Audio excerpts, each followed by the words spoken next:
A wife like you is useless to me." Charlotte did not flinch.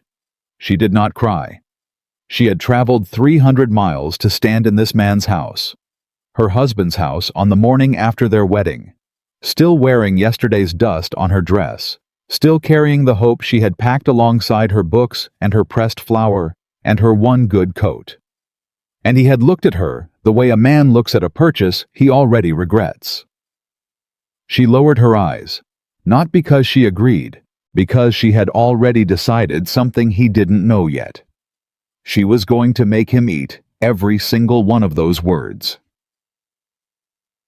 If this story touches your heart, please subscribe to our channel and follow Charlotte's journey all the way to the end. Drop your city in the comments below. I want to see how far this story travels. The summer of 1815 arrived in Virginia like a slow-burning fire. The kind that started quiet, just a shimmer of heat rising off the dirt roads, just the lazy drone of insects in the tall grass.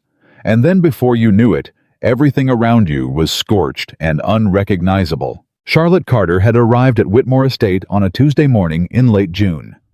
She had been traveling for 4 days. 4 days on a rattling stagecoach with a cracked window that let in dust and heat in equal measure. 4 days sitting across from strangers who didn't speak to her, eating cold bread wrapped in cloth, watching the landscape of America roll past her like pages from a book she hadn't chosen to read. She was 24 years old. She had never met William Harrison Whitmore before she married him. That was simply how things were done in certain circles in 1815. Her father, a man of modest education but enormous pride, had arranged everything through letters. He had told her that William was a man of standing, a man of business, a man who needed a wife who was, and here, her father had paused, searching for the right word, capable. Charlotte had believed that word meant something. She arrived at the estate with one trunk. Inside that trunk, 3 dresses, a collection of books in 5 different languages, a small journal she had kept since she was 12 years old, and a pressed flower from her mother's garden that she carried everywhere she went, because some things you hold on to, even when holding on, hurts. The Whitmore estate was exactly as grand as the letters had described. 3 stories. White columns. A circular drive lined with oak trees so old and thick they looked like they'd been there since the beginning of time. A front door painted black. Windows that caught the morning sun and threw it back at you like an accusation. Charlotte stood in the circular drive for just a moment after the coach pulled away. She looked up at that house, and something in her chest did a strange, small thing. Not quite hope, not quite fear. Something in between. Something that felt the way the air smelled before a storm. She squared her shoulders. She walked to the black door and knocked. A housekeeper named Mrs. Finch answered. Mrs. Finch was a woman of perhaps 55, with iron gray hair pinned so tightly to her head that it seemed to pull her face into a permanent expression of mild irritation. She looked Charlotte up and down with the efficient thoroughness of someone who had been assessing people's worth for decades. "You must be the new Mrs. Whitmore," she said. It was not a warm greeting, but it was not unkind either. It was simply factual, the way weather reports are factual. "I am," Charlotte said. "Charlotte Carter. Charlotte Whitmore, I suppose as of last Friday." Something flickered in Mrs. Finch's eyes, something that might have been pity. "The master is in his study," she said. "He asked to see you when you arrived." She led Charlotte through a foyer that was all polished wood, and silence up a staircase that curved like a question mark, and down a hallway lined with portraits of serious-looking men in serious-looking coats.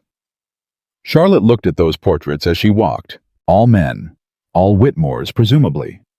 All of them wearing the same expression, the expression of people who had decided a long time ago that they were more important than most other people, and had never found sufficient reason to revise that opinion. She thought, "I married into this." She thought, "All right then." The study door was open. William Harrison Whitmore was standing behind his desk when Charlotte entered, and her first clear impression of him was that he was younger than she had expected, perhaps 32 at most, and that he was reading a document with the focused intensity of a man who resented being interrupted by anything, including the arrival of his new wife. He was tall, dark-haired, well-dressed in the manner of Southern businessmen of that era, which meant his coat was expensive and his collar was high, and everything about his appearance said, "I am not a man who tolerates disorder." He looked up from the document. He looked at Charlotte. He said nothing for a long moment. Charlotte said nothing either. She had learned in the 24 years of her life that silence was often the most useful response to someone who was deciding what they thought of you. People revealed themselves in how they filled silence. They couldn't help it. William set down the document. He said, "Mrs. Whitmore." "Mr. Whitmore," she replied. He gestured toward the chair across the desk. She sat. He remained standing, which she noted as a deliberate choice to keep the height advantage to remain in the position of someone conducting an assessment rather than a conversation. She folded her hands in her lap and waited. "Your father's letters described you as capable," William said. "In domestic matters, he said you could manage a household, cook, sew, supervise servants." "That's accurate," Charlotte said. "Good." He picked up another document different from the first she noticed. This one had the look of a letter written in a hand that was almost too neat, the kind of neatness that sometimes signals something is being hidden. "The estate requires management. Mrs. Finch does what she can, but she is stretched thin. I need someone who can take that responsibility from her." Charlotte watched him. "Of course. I also entertain business associates," he continued. "Dinners, gatherings. You will be expected to act as hostess, to present the household appropriately." "I understand. And I will require—" He stopped. He set the letter down. He looked at her directly for the first time since she'd sat down, and there was something in his gaze that was not unkind exactly, but was completely without warmth. It was the look of a man evaluating a new piece of equipment, deciding whether it would serve its function. "I will require," he said again, "a wife who can be useful to me, useful to my business, to my name." Charlotte held his gaze. "I can be that." Something moved across his face, doubt or something close to it. "Your father mentioned you had some education," he said. "Yes." "Languages," he said. "Yes." He didn't specify which ones. His tone made it clear that he hadn't considered the detail important enough to ask about. "He didn't think you'd find it relevant," Charlotte said. And then, because she was 24 and had been traveling for 4 days and had just married a stranger who was looking at her like she was a new piece of furniture, he wasn't sure would fit. He was probably right. Silence. William picked up the document again. "You can sew," he said. "Cook, manage servants." "Yes." "But a wife who cannot help my business," he set the document down. He did not look at her, "is useless to me." The room went very quiet. Not the kind of quiet that comes from nothing happening. The kind that comes from something happening that nobody knows how to respond to yet. Charlotte sat absolutely still. She was aware of her own breathing, of the sound of a clock ticking somewhere in the room, of the summer heat pressing against the windows like something that wanted to get in. She did not cry. She had promised herself that much. She also did not argue. Not because she had nothing to say. She had, in fact, a great deal to say. She could have said, "I speak 7 languages, and I taught myself each one from books I bought with money. I earned sewing other women's dresses." She could have said, "I have read every trade manual my father owned, every contract law document I could find, every letter of commerce that passed through our house for the last 6 years." She could have said, "I am perhaps the most educated woman in 100 miles in any direction, and you have just called me useless." She said none of those things, because she had learned in the 24 years of her life in a world that had very specific ideas about what women were and were not allowed to be, that explaining yourself to someone who had already decided what you were worth was a form of begging. And Charlotte Carter had never begged for anything in her life. She nodded once. She said, "I'll speak to Mrs. Finch about the household arrangements." She stood. She walked to the door. And just before she crossed the threshold, she stopped. She didn't turn around. "Mr. Whitmore," she said. "Yes. I hope you find that useful." She walked out. Door. Mrs. Finch was waiting in the hallway. The housekeeper's expression had not changed, still that permanent mild irritation, but her eyes were watching Charlotte with something more careful than irritation. "Come," she said simply. "I'll show you the house." She showed her the kitchens first, then the dining room, then the library, a large beautiful room full of books that had the look of books that were owned but not read, which is a very particular kind of sadness. Charlotte stopped in the library doorway. "Are these available to me?" she asked. Mrs. Finch paused. Something in her expression shifted almost imperceptibly. "The master hasn't said otherwise." "Then yes or no?" The housekeeper looked at her for a long moment.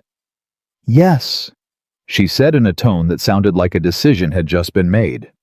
"I reckon they are." Charlotte spent her first 3 weeks at Whitmore Estate learning the house.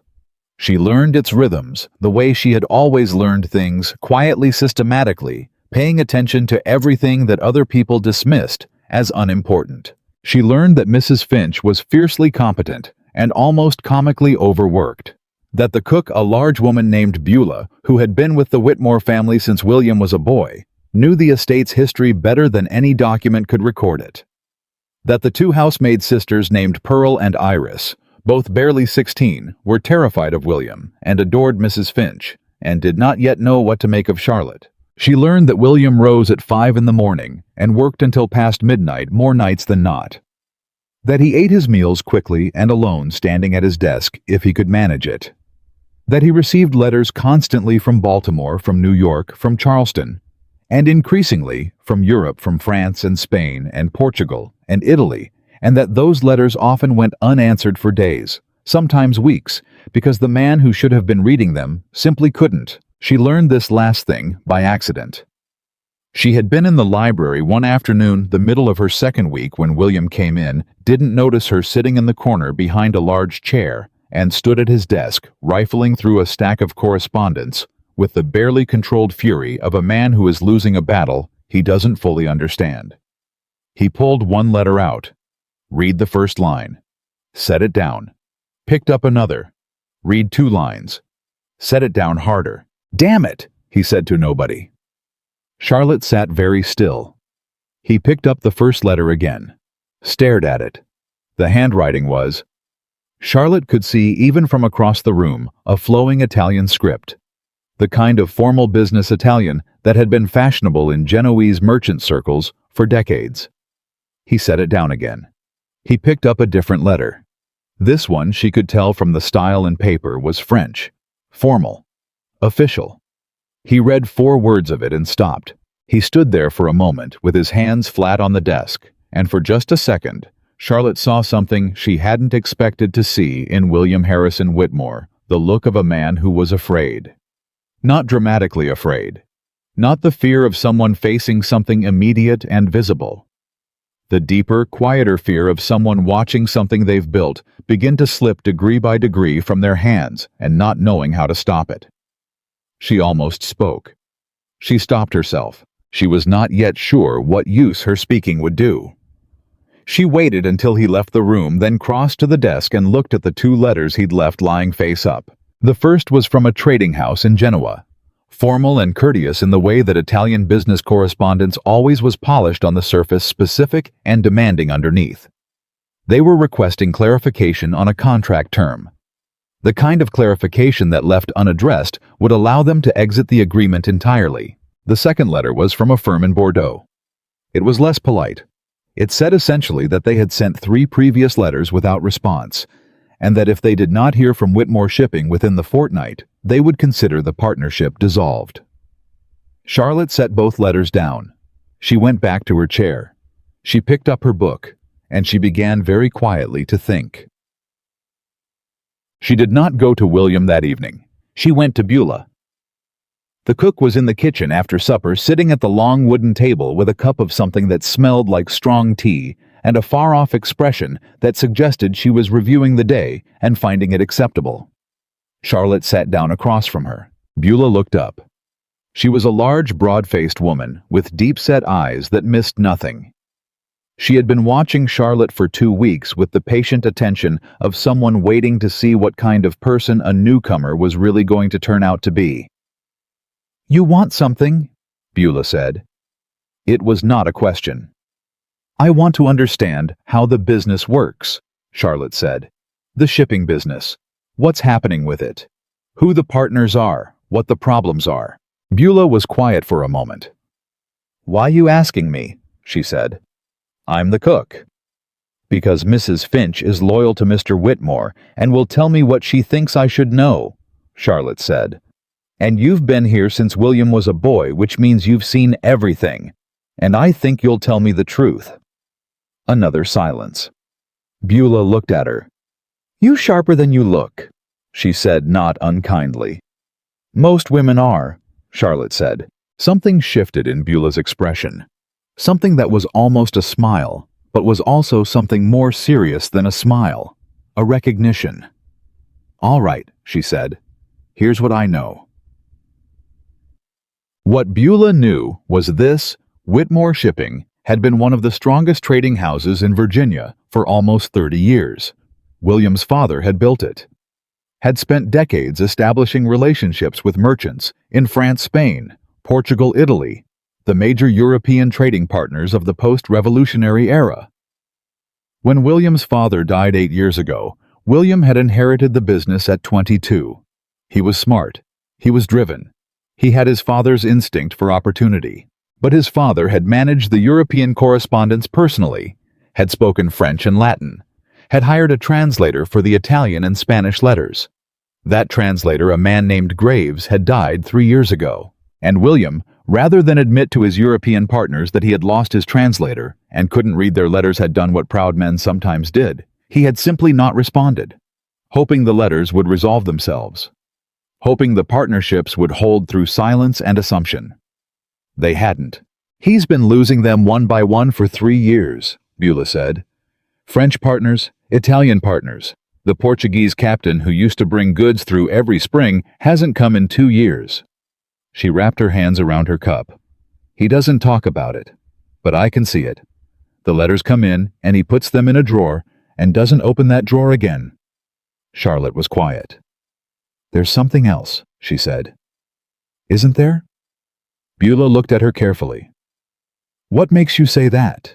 "Because losing business partners through a language barrier, that's a problem with a solution. Men don't look that afraid of problems with solutions.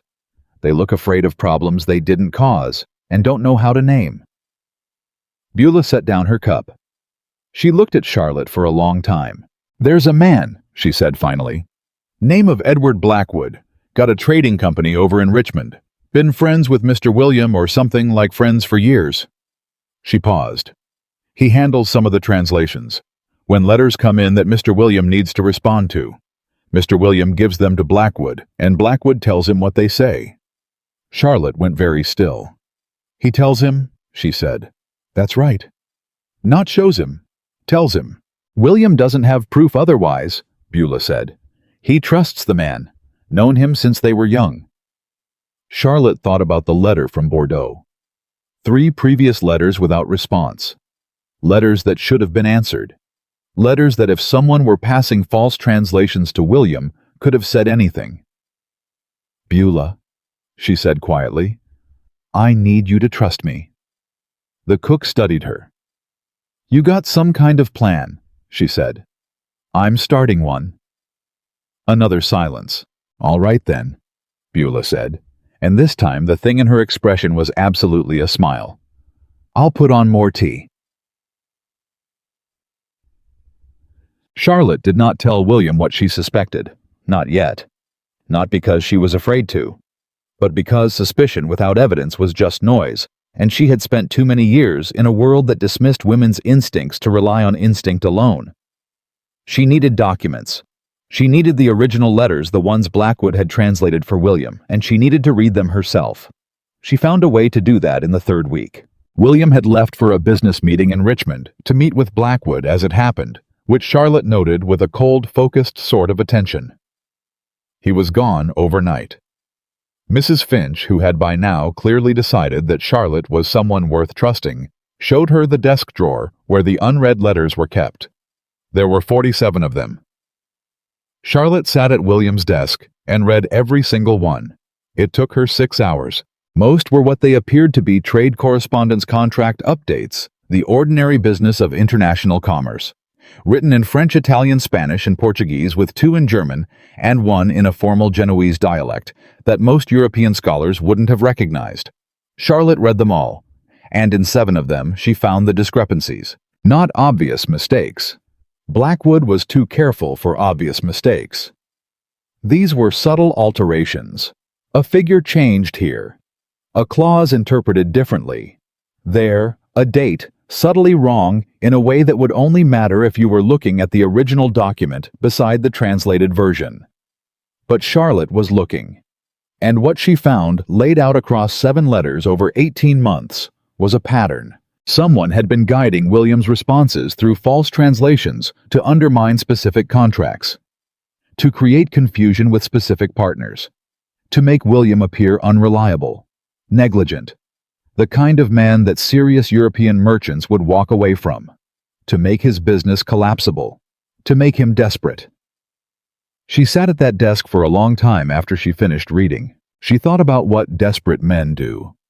She thought about what desperate businessmen do. She thought about what a predator would want from a man made desperate. She thought about Edward Blackwood. She went back to Beulah. "Does Blackwood want to buy the business?" she asked. Beulah's expression answered before she spoke. "He's offered twice," the cook said. "Both times after a bad quarter. Both times William said no." Charlotte nodded. "He won't offer again," she said. "He's going to wait until William has no choice but to sell." Beulah was quiet. "Can you stop it?" she said. Charlotte thought of 7 letters, 7 languages, years of teaching herself in stolen hours with books borrowed from a father who thought she was studying for the sake of something decorative, something ladylike, something that would make her more attractive to a potential husband. She had never studied for that reason. She had studied because she was alive in a world that handed power to people who could communicate, and she had decided at the age of 12 that she would be one of those people. "I can stop it," she said. She paused. "But I'm going to need William to listen to me first." And that she thought looking toward the room where 47 letters lay waiting on a desk might be the hardest part of all. The opportunity came 10 days later. It arrived not as an invitation, but as a crisis, the way important moments usually did. It was a Thursday evening in late July. The heat had been building all week, the thick, damp, unmoving heat of a Virginia summer that pressed down on everything like a hand.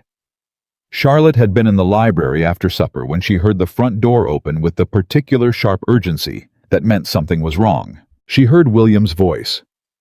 "What do you mean he won't unload?" A man's voice, young out of breath. "Captain says there's a problem with the contract, sir. Won't explain himself to anyone. Just keeps saying he wants it fixed before a single crate comes off." "What language is he?" "Portuguese, sir. Nobody at the dock can understand a word." Charlotte was already standing. She was in the foyer before she'd made a conscious decision to be there, her book still in one hand, still wearing her evening dress. The plain gray wool one. Not a dress for being seen in public. Certainly not a dress for walking to the docks at 8:30 in the evening in July. She didn't care. William was already moving toward the door, pulling on his coat. He didn't see her until he turned and nearly walked into her. He stopped. He stared at her.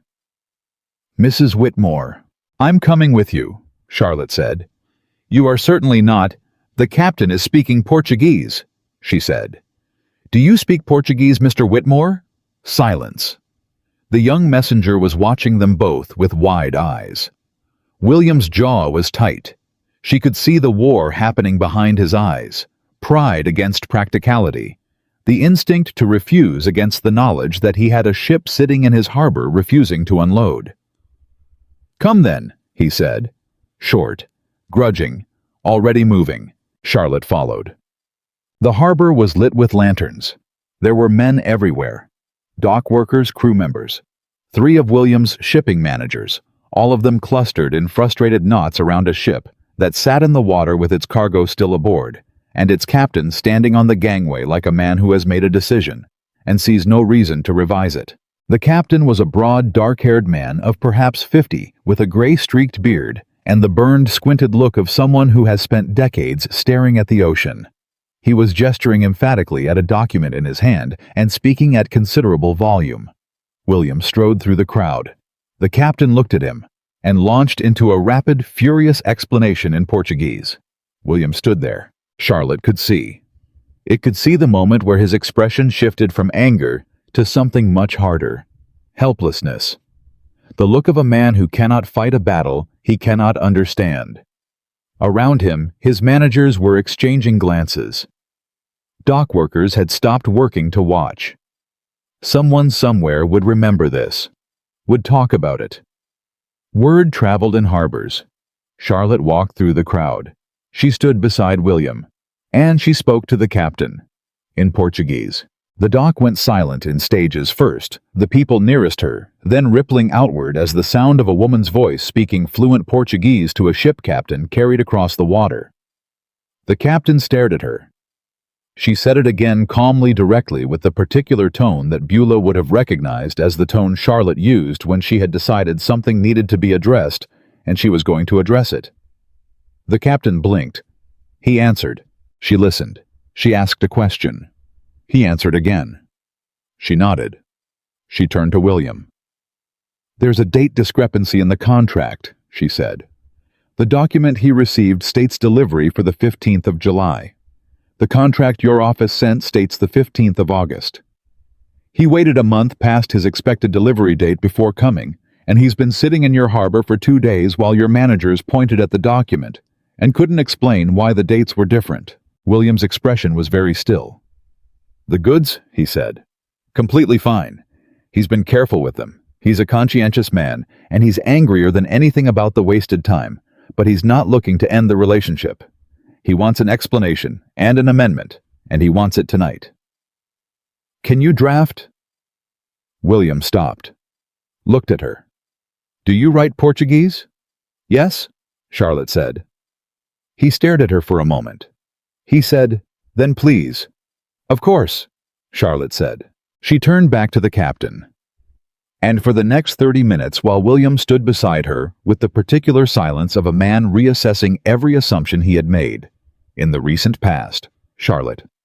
Carter Whitmore drafted an amended contract in the language of a country she had never visited for a business she had not been invited to understand under a sky full of summer stars over a Virginia harbor. The captain shook her hand when she finished. He looked at William and said something short and decisive. Charlotte translated. "He says you have a good wife. He says you should listen to her more often." William looked at her. The lantern light caught his face. She could see all of it. The pride, the confusion, the beginning of something that hadn't had a name yet, but was clearly trying to find one. "How many languages?" he said quietly. And Charlotte, who had carried those 7 languages for 12 years in a world that had told her repeatedly that they were useless, looked her husband in the eye. "7, she said. "William Harrison." Whitmore did not say anything for a long time. The harbor noise filled the silence around them. Creak of rope and wood, the lap of watermen beginning to move, cargo beginning to shift, the whole ordinary machinery of commerce resuming its motion. Finally, he said, "We should talk." "Yes," Charlotte agreed. "We should." She turned and walked back through the crowd. And this time, William Harrison Whitmore followed her. They talked. That was the thing William hadn't expected. Not the languages, well, yes, the languages, absolutely the languages, but the talking. He had not expected to sit across from his wife in the study at 10 o'clock on a Thursday night, both of them still dusty from the harbor, and find that she had things to say that he could not stop listening to. He had not expected her to have things worth saying at all. That thought arriving quietly in the back of his mind as Charlotte settled into the chair across from his desk shamed him in a way he was not accustomed to being shamed. "You should have told me," he said. The words came out more roughly than he intended. Charlotte looked at him with those steady gray eyes of hers. "You should have asked." I'm asking now. Yes, she said. You are. She let that sit for a moment, not cruelly, just honestly the way a person puts a fact on a table and lets you look at it without helping you feel better about what you see. 7 languages, William said. You told your father and he didn't think to. My father thought it was a charming curiosity, Charlotte said. The way some men think a woman who can play piano is charming. It's decorative. It's pleasant at parties. A pause. Nobody ever asked me whether I'd read the trade manuals. Had you? Everyone my father owned and every contract law document I could find within 20 miles. William stared at her. Since when? Since I was 14, she said. I grew up watching my father lose money to men who understood things he didn't. I decided I would not be someone who didn't understand things. William was quiet for a moment. He looked at his desk, at the stack of letters he'd left there when he walked out to the harbor, at the drawer he hadn't opened in 3 weeks because opening it meant confronting what was inside it. How bad is it? He said. He didn't look at her when he said it. The business. You've been in this house a month. You've been watching. How bad is it? It was. Charlotte would think later, the most honest thing he had said to her since she arrived. She could have softened it, could have worked around the edges of the truth the way people do when they're trying to be kind. But William Harrison Whitmore was not a man who needed kindness right now. He needed someone who would look at the situation clearly and say what they saw. It's bad, she said, but it's not unfixable. Something in his face shifted. Relief and dread at the same moment, which was, she thought, a very specific kind of feeling, the feeling of finally hearing what you've been afraid to ask about. Tell me, he said. So she did. She didn't tell him about Blackwood. Not yet. She wasn't ready to not because she was afraid, but because she was precise, and precision meant having all the pieces in the right order before you laid them out. What she told him was the shape of the problem. The unanswered letters, the fraying European partnerships, the specific contracts that had gone cold in the past 18 months. She told him all of it quietly, without drama, with the steady cadence of someone who has thought a thing through completely before opening their mouth. William listened. He did not interrupt her. That surprised her. She had half expected him to push back, to defend himself, to explain that he'd had reasons and circumstances and complications.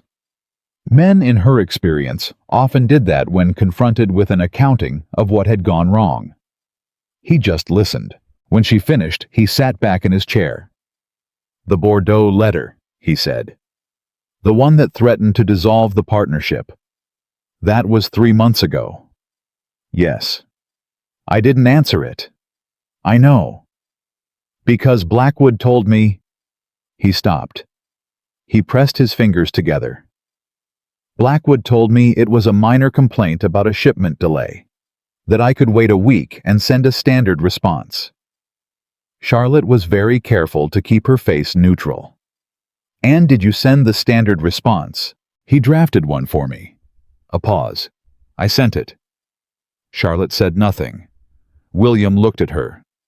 What did the letter actually say? It said they had sent 3 unanswered letters, Charlotte said evenly. And that if they didn't hear from you within 2 weeks, they would consider the partnership dissolved. The clock on the mantel ticked. That letter was 3 months ago, William said slowly.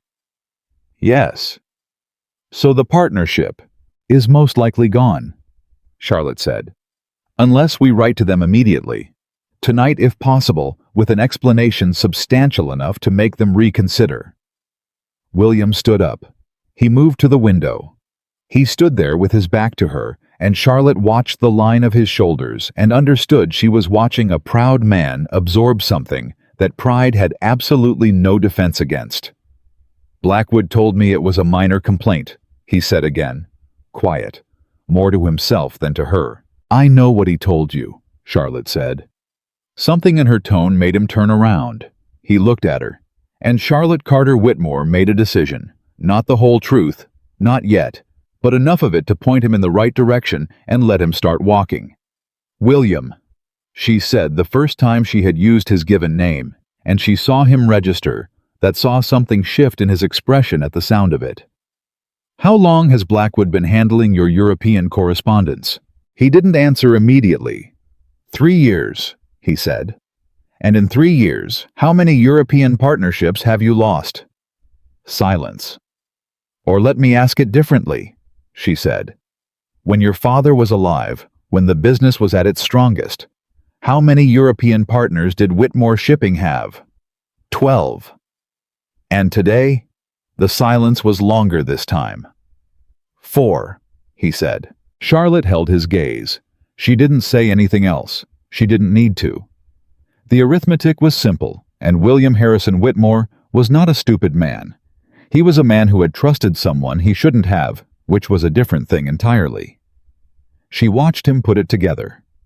She watched the exact moment he put it together. It wasn't loud. It wasn't dramatic. It was the quiet internal sound of a very large thing falling into place, and the expression on his face when it happened was one she would remember for a long time, the face of a man realizing that the floor he had been standing on was not the floor he thought it was.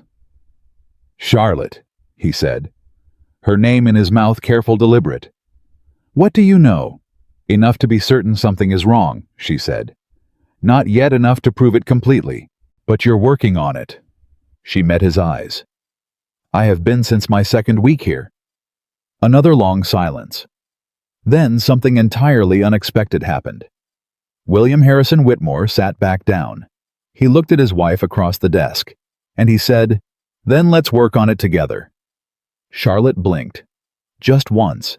She hadn't expected that. "You'd have to trust my judgment," she said. "Your judgment got a Portuguese captain to unload his ship tonight," William said. "I reckon it's worth something." Despite everything, despite the gravity of what they were discussing, and the late hour, and the enormity of what lay ahead of them, Charlotte felt the corner of her mouth pull into something that was not quite a smile, but was the shape of one. "All right," she said. She reached across the desk. She picked up the letter from Bordeaux. "Then we start tonight," she said. "Pour me some coffee. This is going to take a while." William stared at her for just a moment. Then he stood up and went for the coffee. And that was how it began. The real beginning, Charlotte would think later. Not the marriage ceremony, which had been a legal formality performed by a minister she'd never met. Not her arrival at the estate. Not even the harbor, though the harbor was important. The real beginning was this: 2 people at a desk at 10 o'clock on a Thursday night in July, with a pot of coffee and a stack of letters, and the truth beginning to surface between them, like something that had been underwater for a long time and had finally decided it was done, holding its breath. They worked until 2 in the morning. Charlotte drafted 3 letters to Bordeaux, to Genoa, to the Portuguese captain who had just left the harbor. She wrote them in their respective languages and translated them aloud for William as she went, so he understood exactly what was being said and why, so that nothing passed through this desk anymore that he couldn't account for. He watched her work. She was aware of him watching her, not uncomfortably, but the way someone watches a thing they are recalibrating their understanding of, trying to fit new information into the space where old assumptions had been living. Around midnight he said, "Where did you learn Italian?" She kept writing. "A priest in our county had an Italian grammar. He lent it to me when I was 15. I had it for a month and took notes on every page." And Portuguese, "A merchant who passed through twice a year.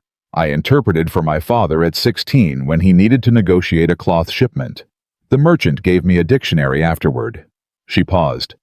"He said I spoke better than most of the Portuguese sailors he'd known. And the others, French from books, Spanish from a woman in our town who'd come from New Orleans, German from a Lutheran preacher. The Genoese dialect." She dipped the pen again. "That one I figured out by reading. It's close enough to Italian if you know what to look for." William was quiet. "Nobody helped you," he said. Not quite a question. "Not much," she said. "No." She heard him shift in his chair. "I said something to you," he said, "the morning you arrived." Charlotte kept writing.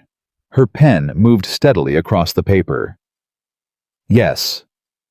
I said, "I remember what you said, William." The room was very quiet. "It was wrong," he said. Charlotte set down the pen. She looked up. This was, she understood, not a small thing for William Harrison Whitmore.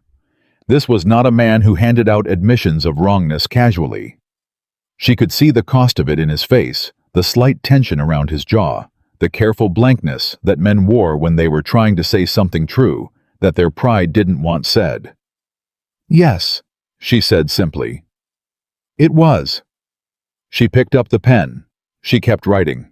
And somehow, in its simplicity, in its refusal to either punish him or excuse him, the exchange settled something between them that Charlotte hadn't known needed settling. Not everything. Not nearly everything. There was too much still ahead of them for anything to be fully settled. But something. By the time she signed the last letter, sealed it, and set it with the others to be sent in the morning, the clock on the mantel read 2:30. Charlotte stood, stretched her back, and looked at her husband. William looked exhausted, and alert in the way people get when they have just seen something clearly that they couldn't see, before a kind of tired brightness, like a lamp turned too high. "Get some sleep," Charlotte said. "Tomorrow I want to look at the other letters. All the ones you have from the last 3 years that Blackwood translated." William hesitated. "Charlotte, I know what I'm looking for," she said. "You don't need to worry about that part yet. Just get me the letters." He looked at her for a long moment. "All right," he said. She nodded. She walked to the door. "Charlotte." She stopped, turned. "Thank you," he said. She held his gaze. "Good night, William," she said. She walked out. She didn't let herself think about the tone of his voice when he'd said it, the particular quality of it, like a man saying a word he hadn't said in a long time, and finding it felt different than he remembered. She had work to do. She needed to be clear-headed when she did it. She went to bed and was asleep in 4 minutes. In the morning, William left 3 boxes of letters on the library table. Charlotte came down, saw them, poured herself coffee from the kitchen, and sat down. She didn't say anything to William, who was standing in the doorway watching her, with the careful expression of a man who is trying to figure out what he's allowed to feel. She opened the first box. "Close the door on your way out," she said, not unkindly. "I work better with quiet." She heard a brief, startled silence. Then the door closed. Charlotte allowed herself exactly 2 seconds of quiet amusement. Then she got to work. She spent 4 days with those letters. 4 days of reading, cross-referencing, setting things aside, and coming back to them, constructing on paper a timeline of what the letters actually said versus what, based on William's documented responses, he had been told they said. The pattern she had suspected became a certainty by the end of the 2nd day. By the end of the 4th day, she had something more than a pattern. She had a map. Edward Blackwood had not been careless. She had to give him that. He had been working this slowly, methodically, across 3 years, and every single alteration he had made was defensible in isolation. Change a date here. Soften a complaint there. Omit a specific clause in a translation. Redirect a negotiation by choosing different words. Each piece alone could have been a genuine mistake, an oversight, an innocent misreading. All of them together told a single coherent story. Someone was steering Whitmore Shipping toward the rocks 1 degree at a time, and doing it slowly enough that William would not see the coastline until he was already on it. Charlotte sat with that knowledge on the evening of the 4th day. She sat at the library table with the evidence spread in front of her, her notes, the original letters, the documented responses, and she let herself feel the weight of it for just a moment before she put her feelings away and thought about what came next. What came next was William. She sent Pearl to find him. He came in 5 minutes. He was still in his work coat, which meant he'd been in the office, which meant he'd been trying to work while knowing she was in the library with those boxes and not asking her about it, which was, Charlotte thought, a form of restraint she hadn't expected from him. She gestured at the chair across from her. He sat. She told him. Not everything at once. She walked him through it, letter by letter, translation by translation, showing him the original text, and then showing him what Blackwood had told him the text said, and then showing him the response William had sent based on that false information. William sat very still through all of it. He asked questions. Good questions, precise questions, the questions of a man who was paying attention and not defending himself. She noticed that and filed it away. When she finished, the room was silent for a long time. "He's been doing this for 3 years," William said. "At least? With the goal of collapsing enough of your European business that you'd be desperate enough to sell," Charlotte said. "Or at minimum weakening your position significantly enough that if he offered to buy the company at a low price, you'd have no leverage to refuse." William's jaw was tight. "He's offered twice." "I know. Beulah told me." William looked at her. Something passed through his expression at the mention of Beulah, not quite surprise, more like the adjusted recognition of a man realizing that his household had been paying attention in ways he hadn't registered. "Has he offered recently?" Charlotte asked. 6 months ago," William said.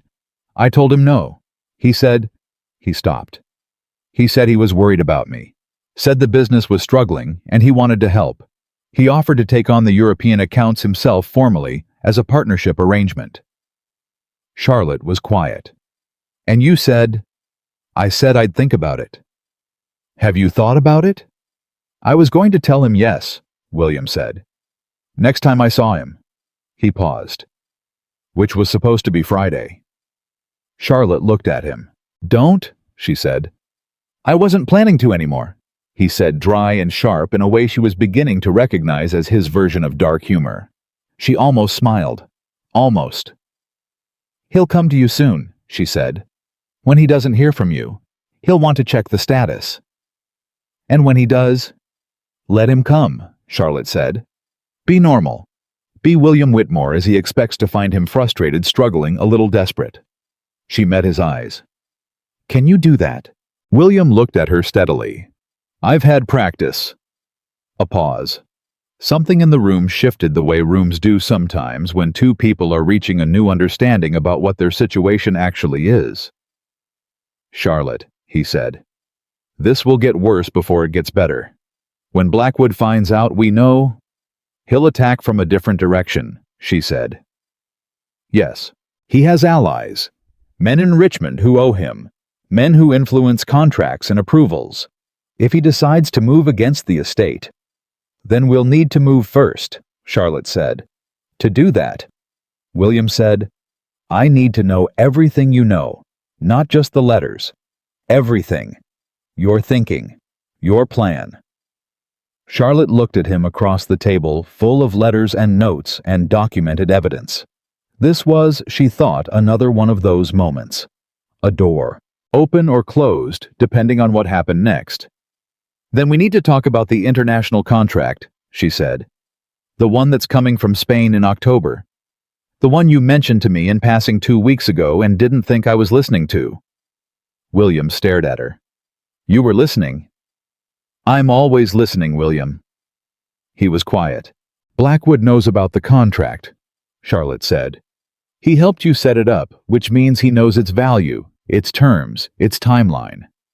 And if I'm right about the pattern," she touched the spread of letters on the table, "he will have a plan for it.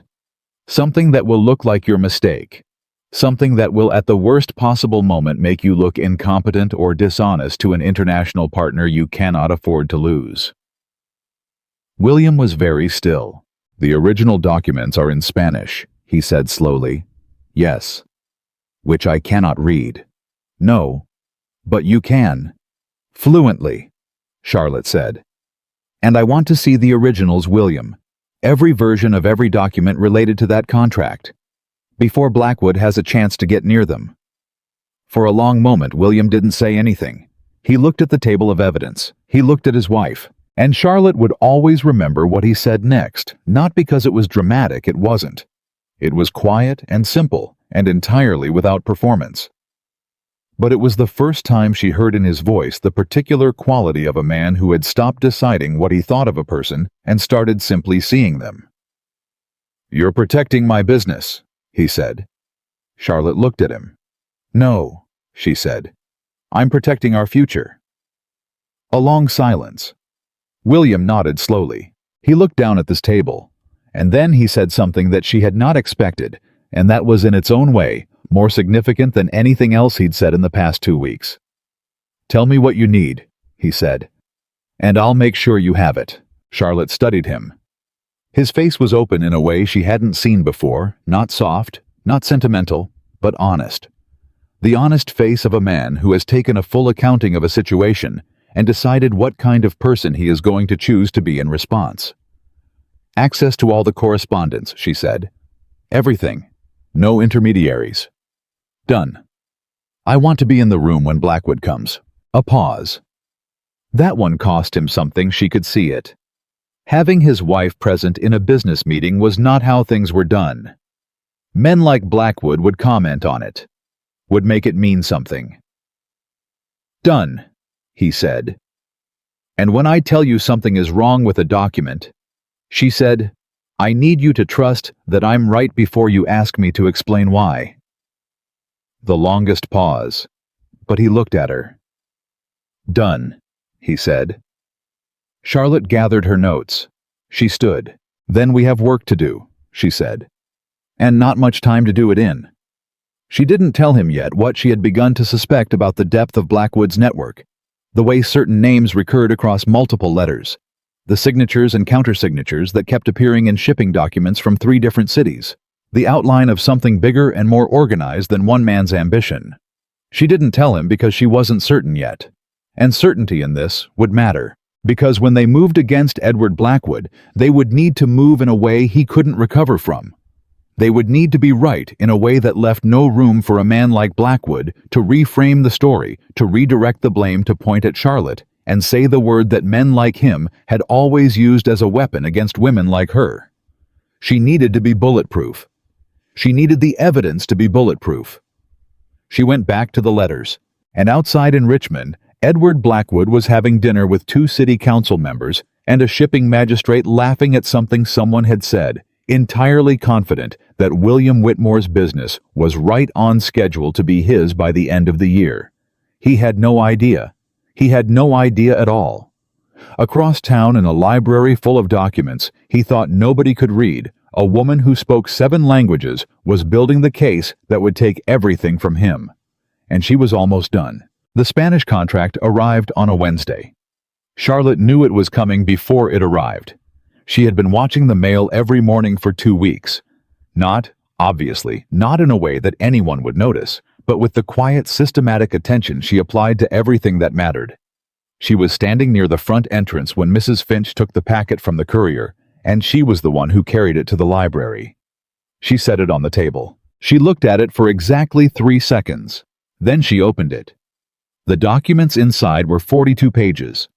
Formal Spanish, the particular legal Spanish of Seville merchants in the early 19th century, dense and precise and layered in the way that contracts written by people who didn't trust each other always were.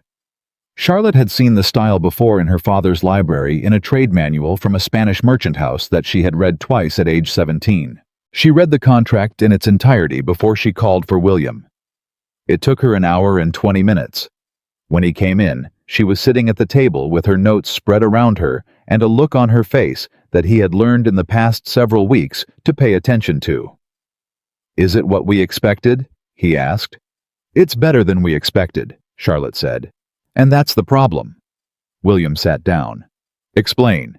"The contract is extraordinarily favorable to Whitmore Shipping," she said. "The terms are William. These terms are almost too good. The Spanish merchants are offering pricing concessions that I've never seen in European trade documents. Preferred harbor access in 2 ports. A 5-year partnership with first refusal rights on 3 additional trade routes."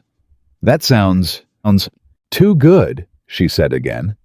"For a company that has spent 3 years appearing unreliable to its European partners, this level of favorability from a major Spanish trading house is not realistic." She tapped the document. "Someone engineered this offer." William went very still. Blackwood. Not directly. He couldn't approach a Spanish merchant house without it being traceable. But look at this. She turned to page 17 of the contract, to a clause buried in the middle of a long paragraph about arbitration procedures. This clause gives an unnamed third-party arbitrator the right to step in and manage the contract on Whitmore Shipping's behalf in the event of, and this is the language, documented failure of contract comprehension by the primary signatory. William stared at the page.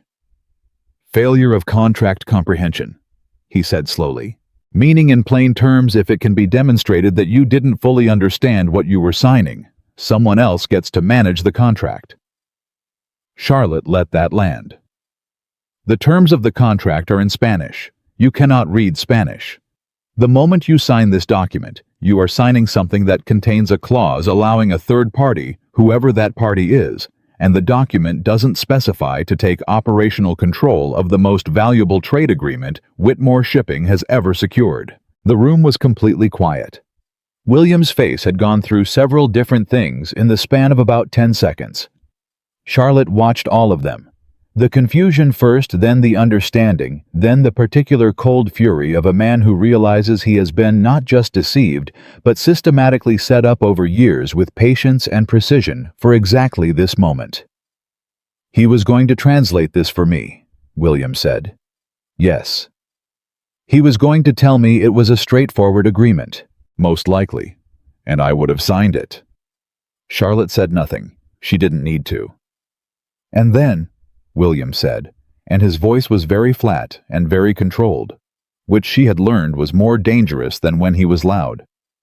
The third-party arbitrator Blackwood, or someone he controls, would have stepped in, and I would have handed him the best contract I've ever received, and had no legal recourse because I signed the document that gave him the right to take it. That's what the documents say, Charlotte confirmed. William stood up. He walked to the window. He put one hand on the frame and stood there for a moment. Charlotte waited. He's coming Friday, William said. I know. He'll want to know if I've received the Spanish contract. Yes. And I'm supposed to act like everything is normal. Yes, Charlotte said. For now. He turned around. Charlotte. His voice had something in it she hadn't heard before. Not quite anger, not quite vulnerability, but something that lived in the territory between them. 3 years. He has been in my house, eating at my table, telling me he was worried about me. She held his gaze. I know. If you hadn't. He stopped, started again. If you had been the woman I thought you were when you arrived, if you'd only known how to sew and manage servants, he would have won. Charlotte looked at him steadily. But I'm not that woman, she said. A pause. No, William said quietly. You are not. He walked back to the table. He looked at the contract. He looked at Charlotte's notes. He looked at the woman sitting across from him, calm and precise, and absolutely certain of what she'd found, and something crossed his face that she filed away very carefully for later, for a moment when she had time to think about what it meant. What do we do? He said. Charlotte picked up her pen. We answer the contract, she said. We write back to the Spanish merchants in Spanish. I draft the letter. We point out politely, formally, with complete legal precision, that we have reviewed the terms in their original language and would like to propose a revision to Clause 17 before proceeding. And when they respond, they'll either revise it, in which case the contract becomes legitimate, or they'll withdraw the offer, in which case we know they were complicit with Blackwood and we have documented evidence of an attempted fraud. Charlotte set her pen against the paper. Either way, Blackwood loses the weapon. And then, she said, we deal with Blackwood directly. The look on William's face at that moment was one she would not forget. It was not the face of a man being rescued.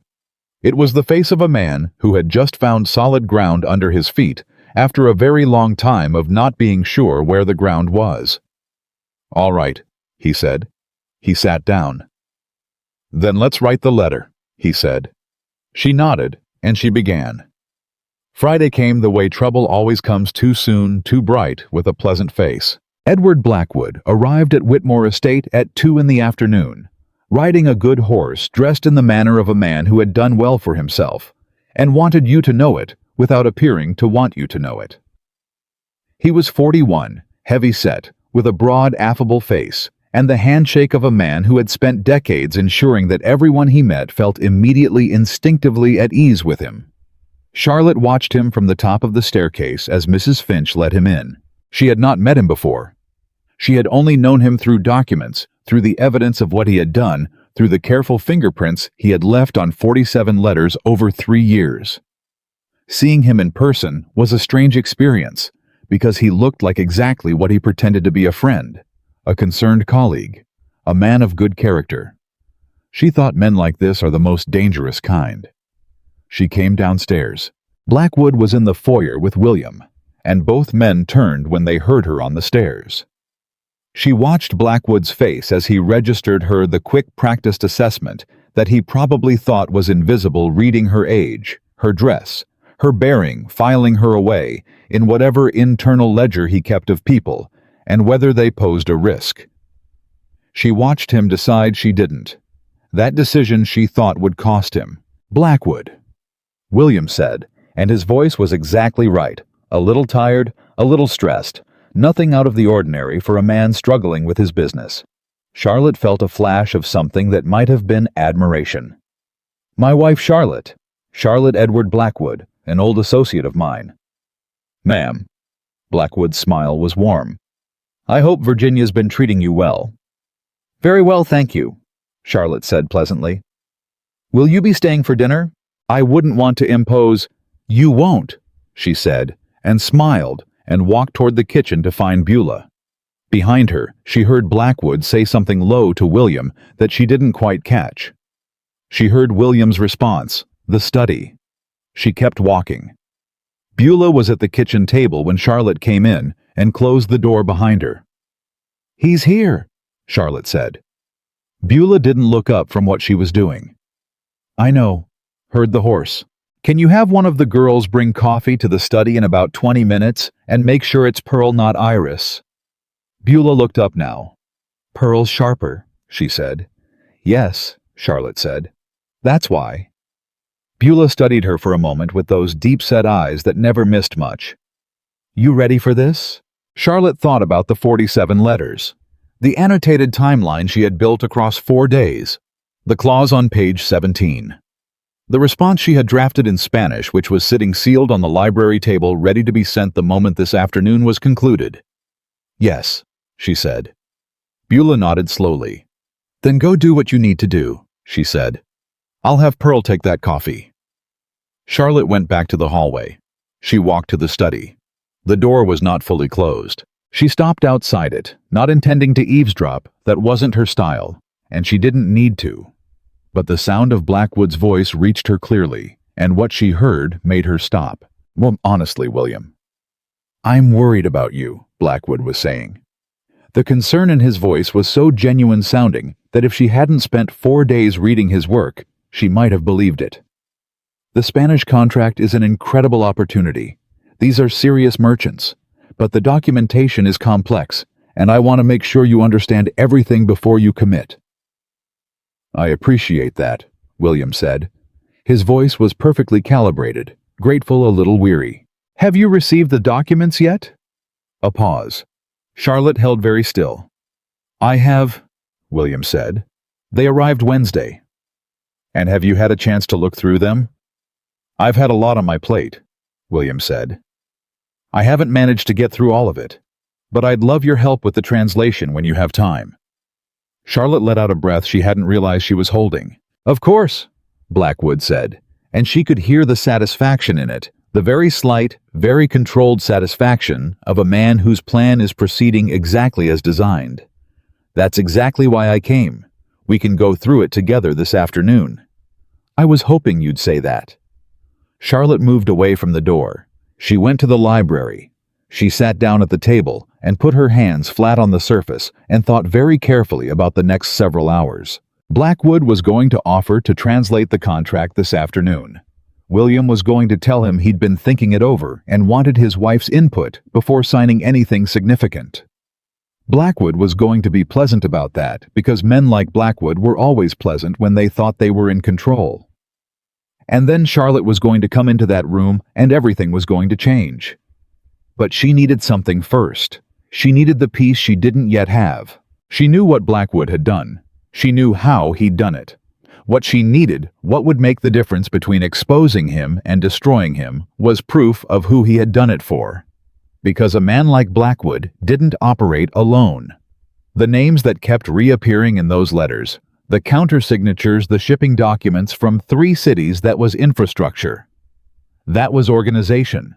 She needed the name at the top of it. She picked up the original Spanish contract again.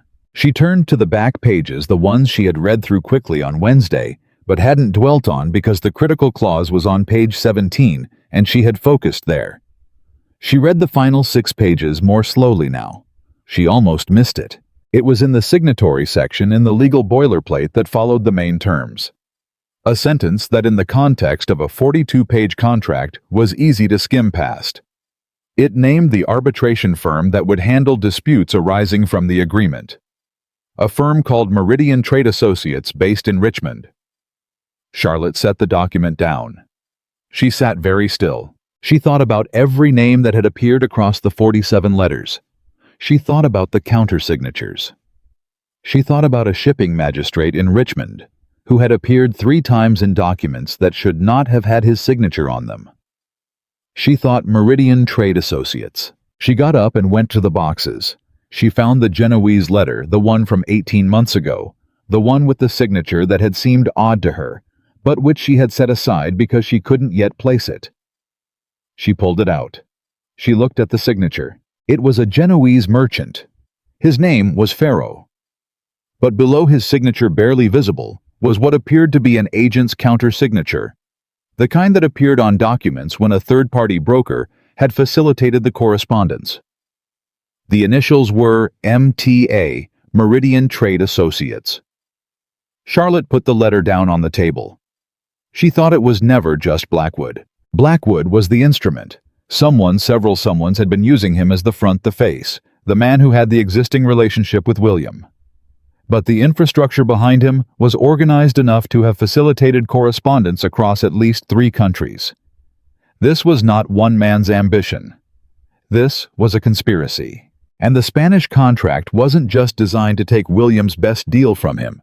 It was designed to hand Whitmore Shipping and everything it owned, every harbor relationship, every trade route, every hard-built European connection, to Meridian Trade Associates. Charlotte stood up. She went to find William.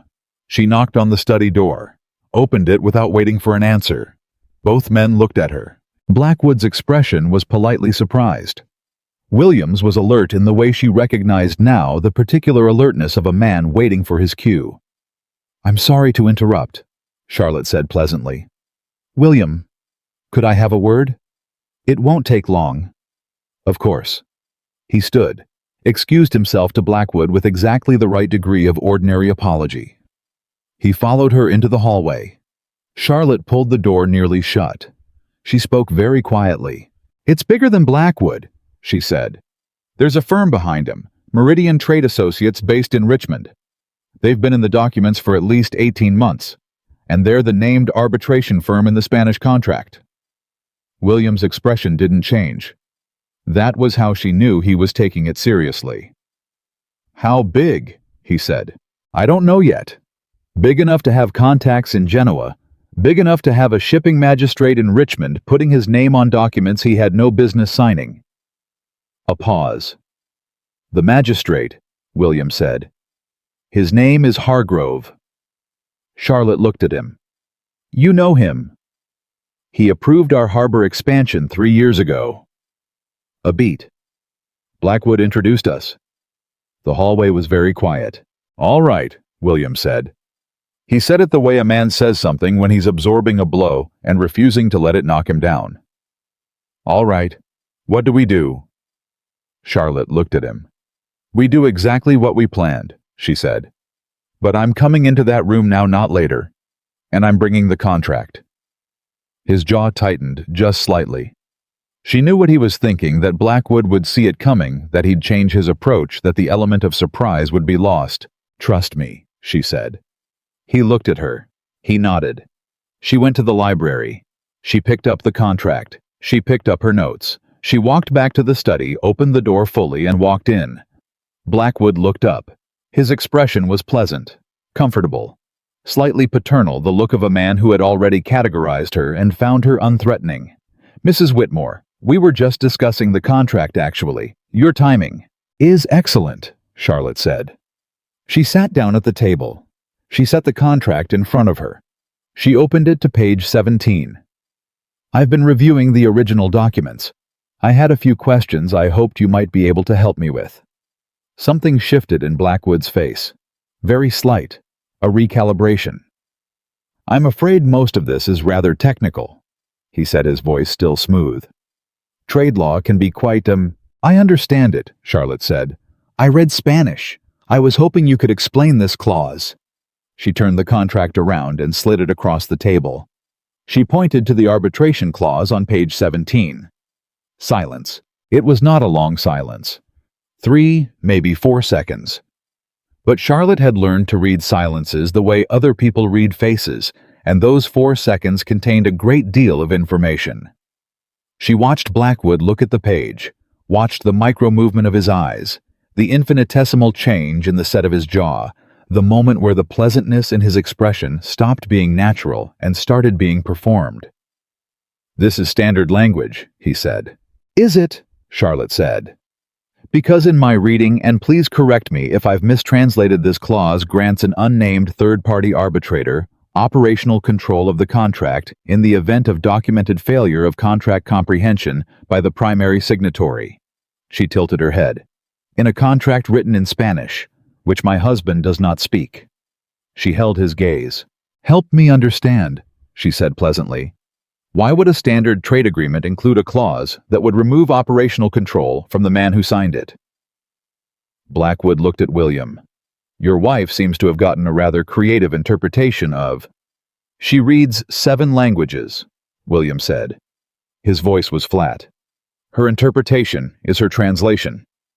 Another silence, this one longer. Charlotte reached into the stack of documents she'd brought and withdrew the letter from Genoa, the one with the MTA countersignature. She set it on the table. "I also found this in your correspondence with William," she said. "A letter from a merchant in Genoa 18 months ago, which you translated for my husband. I read the original." She let a beat pass. "Your translation omitted the 3rd paragraph entirely." Blackwood looked at the letter. For the first time since she'd walked into the room, he didn't immediately say anything.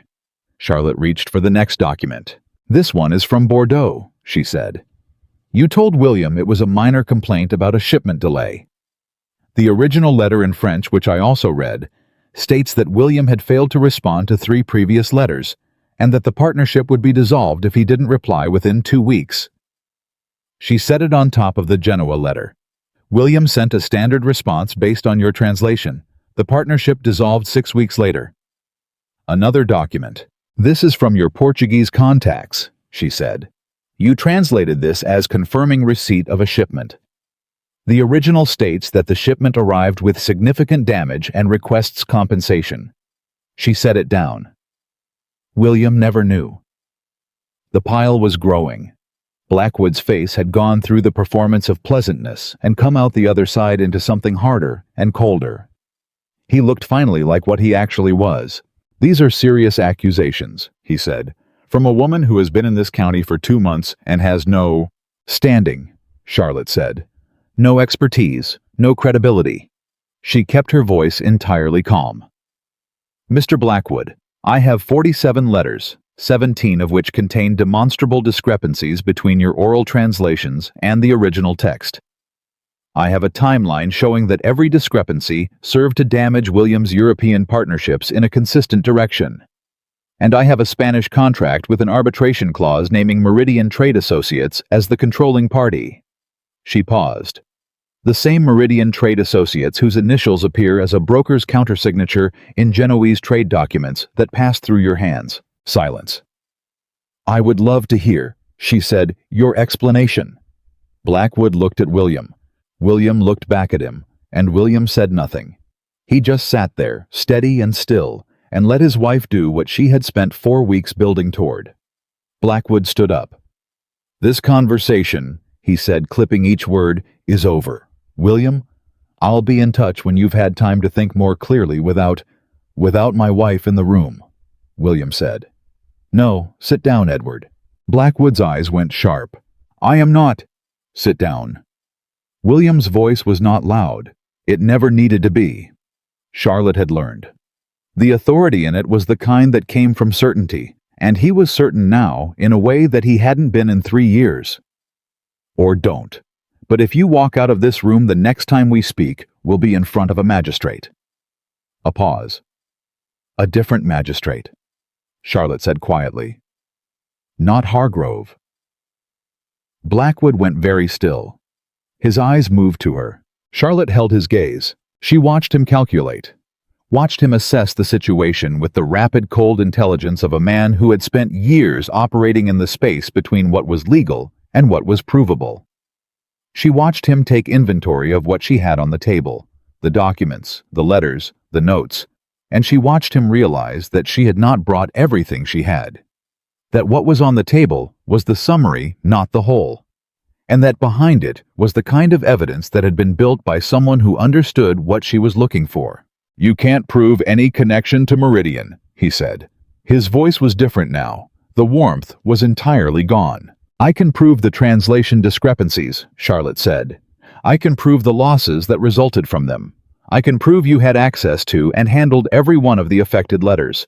And I can prove that the Spanish contract which you were going to walk my husband through this afternoon contains a clause that would have transferred control of his most valuable trade agreement to a firm whose initials appear in your correspondence. She tilted her head. How much do you want to bet that a jury of Virginia merchants wouldn't find that pattern sufficient? Blackwood looked at William one more time. William said nothing. It was one of the most powerful things Charlotte had ever watched, the silence of a man who no longer needed to speak, because the person beside him had said everything that needed to be said. Blackwood sat back down.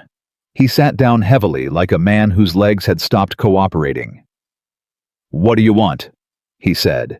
The truth, William said. Starting with Meridian, who runs it, who else is involved, and how many of my contracts they've touched. Blackwood was quiet for a long moment. Outside, a horse went past on the road. Somewhere in the house, Pearl was moving in the hallway. You won't like it, Blackwood said. I rarely like the truth, William said. I've started finding it preferable to the alternative. Blackwood looked down at the table. He looked at the pile of letters Charlotte had built. He looked at the woman who had built it. And for the first time since he'd walked into the estate 3 hours ago, wearing his warmth like a coat, Charlotte saw on his face something entirely genuine, the expression of a man who had made a very serious miscalculation. He had looked at her the moment he arrived and decided she was no threat. He had not looked carefully enough. Meridian, he said slowly, is run by 3 men, 2 in Richmond, 1 in Baltimore. He paused. The Baltimore man is a federal shipping commissioner. William's jaw tightened. Charlotte picked up her pen. Start from the beginning, she said. I'll take notes. And she did. Blackwood talked for 2 hours. Charlotte wrote everything down. She wrote in English in her small, precise hand, filling page after page with names and dates and amounts and arrangements, the entire architecture of what Meridian Trade Associates had built over the course of 4 years, using Edward Blackwood as their face and William Whitmore's business as their intended prize. It was worse than she had thought. Not more complicated, she had suspected the shape of it correctly from the beginning. But worse in its specific details, in the particular coldness required to execute something like this against a man who had considered Blackwood a friend. 3 men ran Meridian: a Richmond attorney named Prescott, a shipping broker named Calloway who operated out of the same city, and the federal shipping commissioner in Baltimore, a man named Aldous Webb who had the authority to approve or deny international shipping licenses along the entire eastern seaboard. Webb was the key. With Webb in the arrangement, Meridian didn't just want Whitmore shipping, they wanted what came with it. The harbor agreements, the established European relationships, the licenses William's father had spent 30 years accumulating. Those licenses transferred to Meridian through a forced or desperate sale would give them a stranglehold on a significant portion of Virginia's international trade. How many other companies? William asked at one point. His voice was controlled, but Charlotte could hear the edges of it. Blackwood looked down at the table. You're the third. The third. The first sold 2 years ago, a tobacco exporter in Norfolk. The owner thought he was just having bad luck. A pause. The second held out longer. They tried to fight it. Webb revoked 2 of their licenses on a technicality. They sold 6 months later. Charlotte kept writing. She did not look up, because if she looked up, she was going to have to manage her expression, and she needed her hands to keep moving. The technicality, William said. Was it real? No, Blackwood said. William was quiet for a moment. Could he do that to me? Charlotte looked up then. She met William's eyes across the table, and she said what she had been thinking since Blackwood first said the name Aldous Webb. Not if we move before he knows we're moving. Blackwood looked at her with something she hadn't seen from him before. Not hostility that was gone, burned away by the reality of his situation. What was in his face now was something almost like respect, which was its own kind of unsettling. She's right, he said to William, which was the first time he had addressed anything to William that wasn't also a performance. Webb is careful. The moment he hears that his arrangement is compromised, he'll create distance. Documentation will disappear. Names will become unreachable. He's done it before. How do we stop him from hearing? William said. Charlotte set down her pen. We need to go to a federal judge directly, she said. Not a Virginia court. Not Richmond.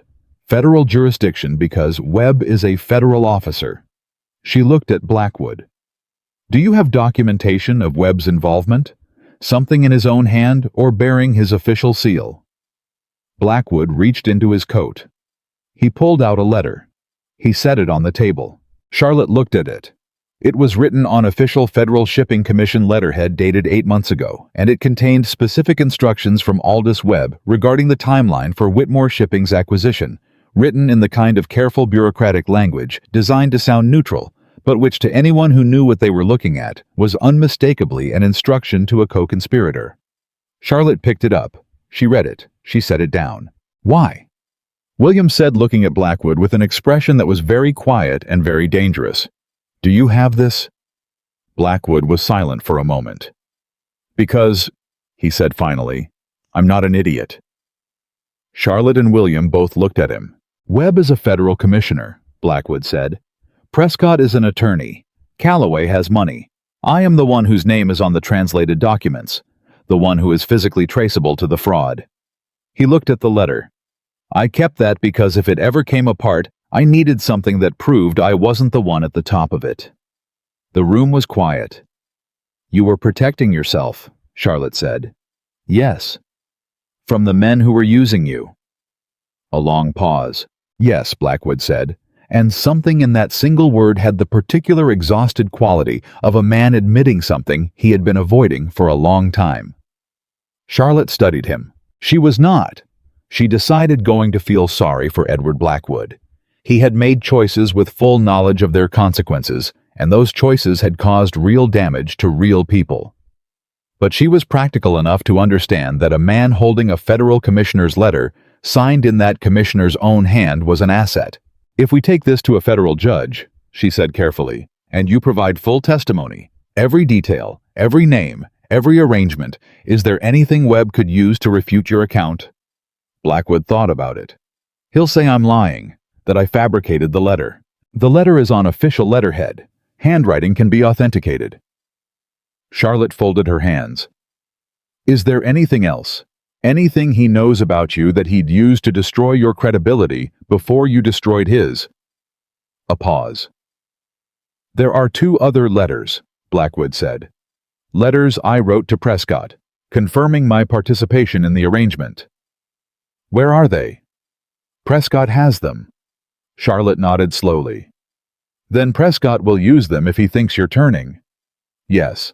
So we need to reach the judge before Prescott knows what's happening. Yes. Charlotte picked up her pen again.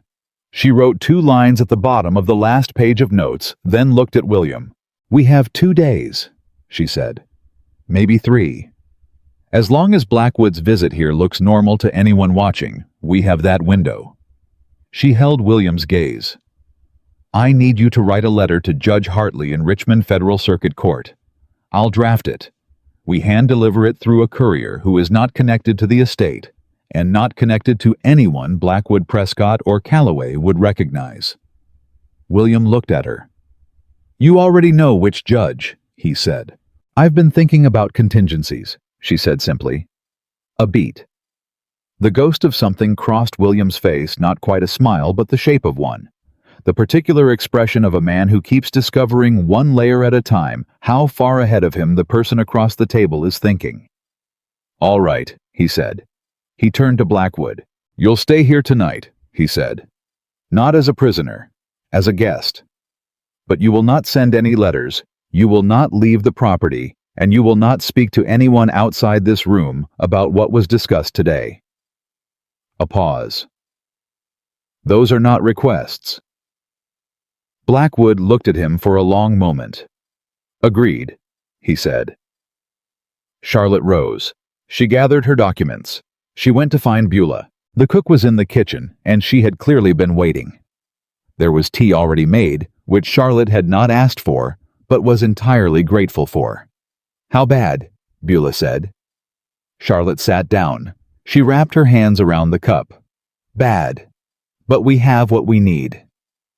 He talked. Beulah was quiet for a moment. "You going to be able to prove it?" "If we move in the next 2 days." Charlotte took a breath. "I need Thomas." Thomas was Beulah's nephew, a young man of 20 who worked in the Whitmore stables and who had, in Charlotte's observation, 2 qualities that made him exactly right for what she needed. He was fast on a horse, and he had absolutely no connection to anyone in Richmond's business community. "I'll send for him," Beulah said without hesitation. "Thank you." Beulah refilled the cup without being asked. "You all right?" she said. Charlotte considered the question honestly. "I'm scared," she said. "I know what we're doing is right. I know the evidence is solid, but a federal commissioner that's not a small thing to go against." "No," Beulah agreed. "It ain't. If Webb moves before we can reach the judge—" "He won't," Beulah said firmly. Charlotte looked at her. "How do you know?" "Because you're smarter than he is," Beulah said in the tone of someone stating an observable fact. "And because you've been 3 steps ahead of everybody in this story since before they knew you were in it." She set the teapot down. "You'll be all right." Charlotte sat with that for a moment. She thought about the woman who had arrived at this estate 2 months ago with 1 trunk and a pressed flower from her mother's garden, having been told by the man she married that she was useless. She thought about what useless had built in 2 months. She picked up her pen. "All right," she said. "Let's write this letter." The courier left before dawn on Saturday. Thomas rode a horse that was not from the Whitmore stables. William had arranged a different animal from a farm 2 miles down the road paid for in cash, with instructions to Thomas that were simple: deliver the letter to Judge Hartley's home address, not his court office. Wait for a written response and tell no one. Thomas returned Sunday evening. He handed Charlotte a sealed envelope. She opened it. She read the judge's response. She sat down. "Charlotte." William was watching her from across the room.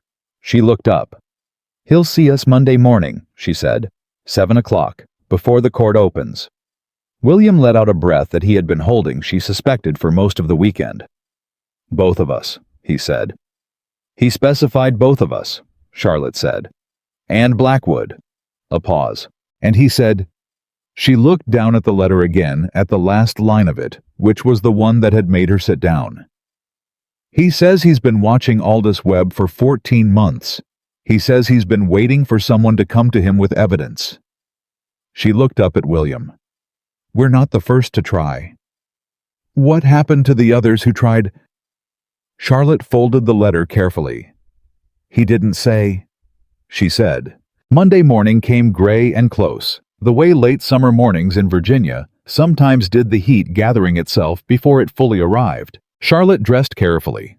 Not to impress, she understood that trying to impress a federal circuit court judge would work against her, that the last thing she needed was to walk into that meeting looking like she was performing. She dressed to be taken seriously, which was different. Plain well-made, nothing that announced wealth or the attempt at it. She looked at herself in the mirror for exactly 5 seconds. She thought, I have 7 languages, 47 letters, a signed statement from a man who helped commit the fraud, and a letter from a federal commissioner that documents his participation in a criminal conspiracy. She thought that will have to be enough. She went downstairs. William was already in the foyer. He looked at her when she came down, and there was something in the way he looked at her, careful, direct, without the layer of assessment that had been there in the early weeks. He looked at her the way a man looks at someone he trusts. "Ready," he said. "Yes," she said. Blackwood was waiting by the door. He looked like a man who had not slept well, which was accurate, and like a man who had made peace with something difficult, which she thought was also accurate. The 3 of them went to meet Judge Hartley. The judge's private office was in his home. A deliberate choice, Charlotte understood, because a meeting at his residence meant no court record, no public entry log, no way for anyone watching the courthouse to know it had happened. Hartley was 70, thin, with white hair and the alert, unsentimental eyes of a man who had spent decades sorting truth from performance. He looked at Charlotte, then at William, then at Blackwood, then at the documents Charlotte set on his desk. He read. He read for 40 minutes without speaking. Charlotte and William sat across from him. Blackwood sat to the side. The only sound in the room was the clock and the turn of pages. When Hartley finished, he set the documents down. He looked at Charlotte. "You compiled this," he said. "Yes, sir." "The translations are your own." "Yes, sir." "You read all 7 of these languages natively." "I read them all accurately," Charlotte said. "I wouldn't claim native fluency in all of them, but I would stake the accuracy of these translations in any court you chose to put them in." Hartley studied her. "Mrs. Whitmore," he said, "how long did this take you?" "The initial reading and compilation approximately 5 days," she said. "The cross-referencing and timeline construction another 4. 9 days, he said. "Yes, sir." He looked at William. "And you knew nothing of this until your wife brought it to your attention." "Nothing," William said. "I trusted Blackwood's translations completely." Hartley turned to Blackwood. What followed was 20 minutes of questions from the judge that were surgical in their precision. Every gap in the documentation, every point where the evidence chain required Blackwood's testimony to complete itself, every detail about Meridian's organization that only an insider would know. Blackwood answered everything. When it was over, Hartley sat back. He picked up the letter from Aldous Webb. He looked at it for a long time. "I have been building a case against Webb for 14 months, he said quietly. "I had suspicions, patterns, 2 witnesses who were too frightened to testify on record." He set the letter down. "This letter is the first piece of direct documentation I have seen."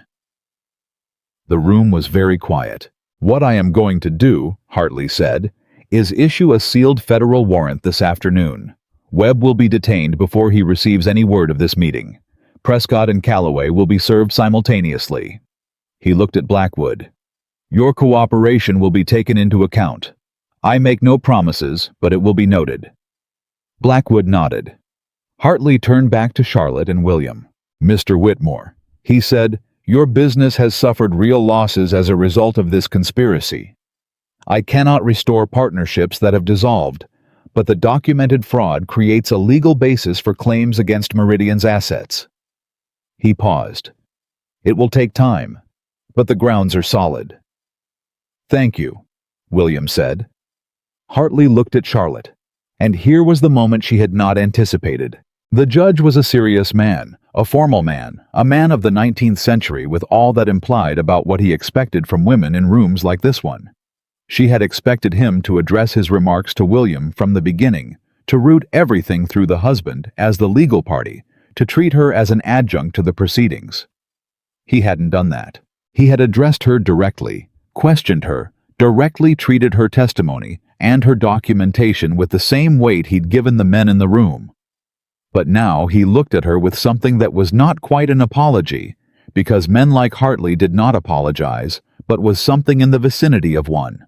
"Mrs. Whitmore," he said, "this evidence, the precision of it, the organization of it, this is the kind of work that takes years to learn to do. Most attorneys I know couldn't have built this case as cleanly as you did." Charlotte held his gaze. She said, "I had good material to work with." A very slight pause. "Yes," Hartley said, "you did, and you knew what to do with it." He picked up his pen. "I'll need formal affidavits from both of you before the week is out. My clerk will contact you through secure channels." He looked at William. "Keep this between the people in this room." "Understood," William said. They stood to leave. At the door, Hartley said, "Mr. Whitmore." William turned. "You have a remarkable wife," the judge said.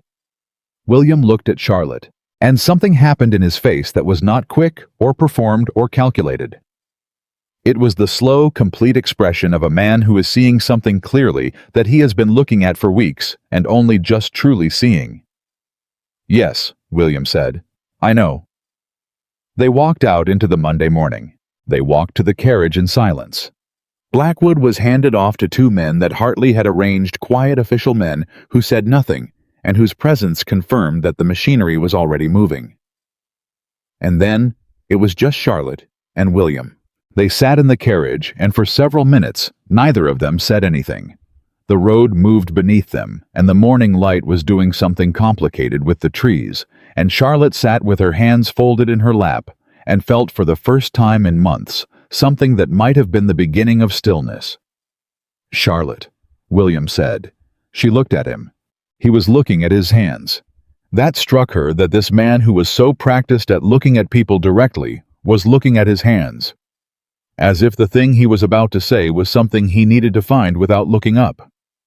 "When you arrived," he said, "the morning after the wedding, I said, 'William, let me say it,'" he said quietly. She stopped. He looked up, looked.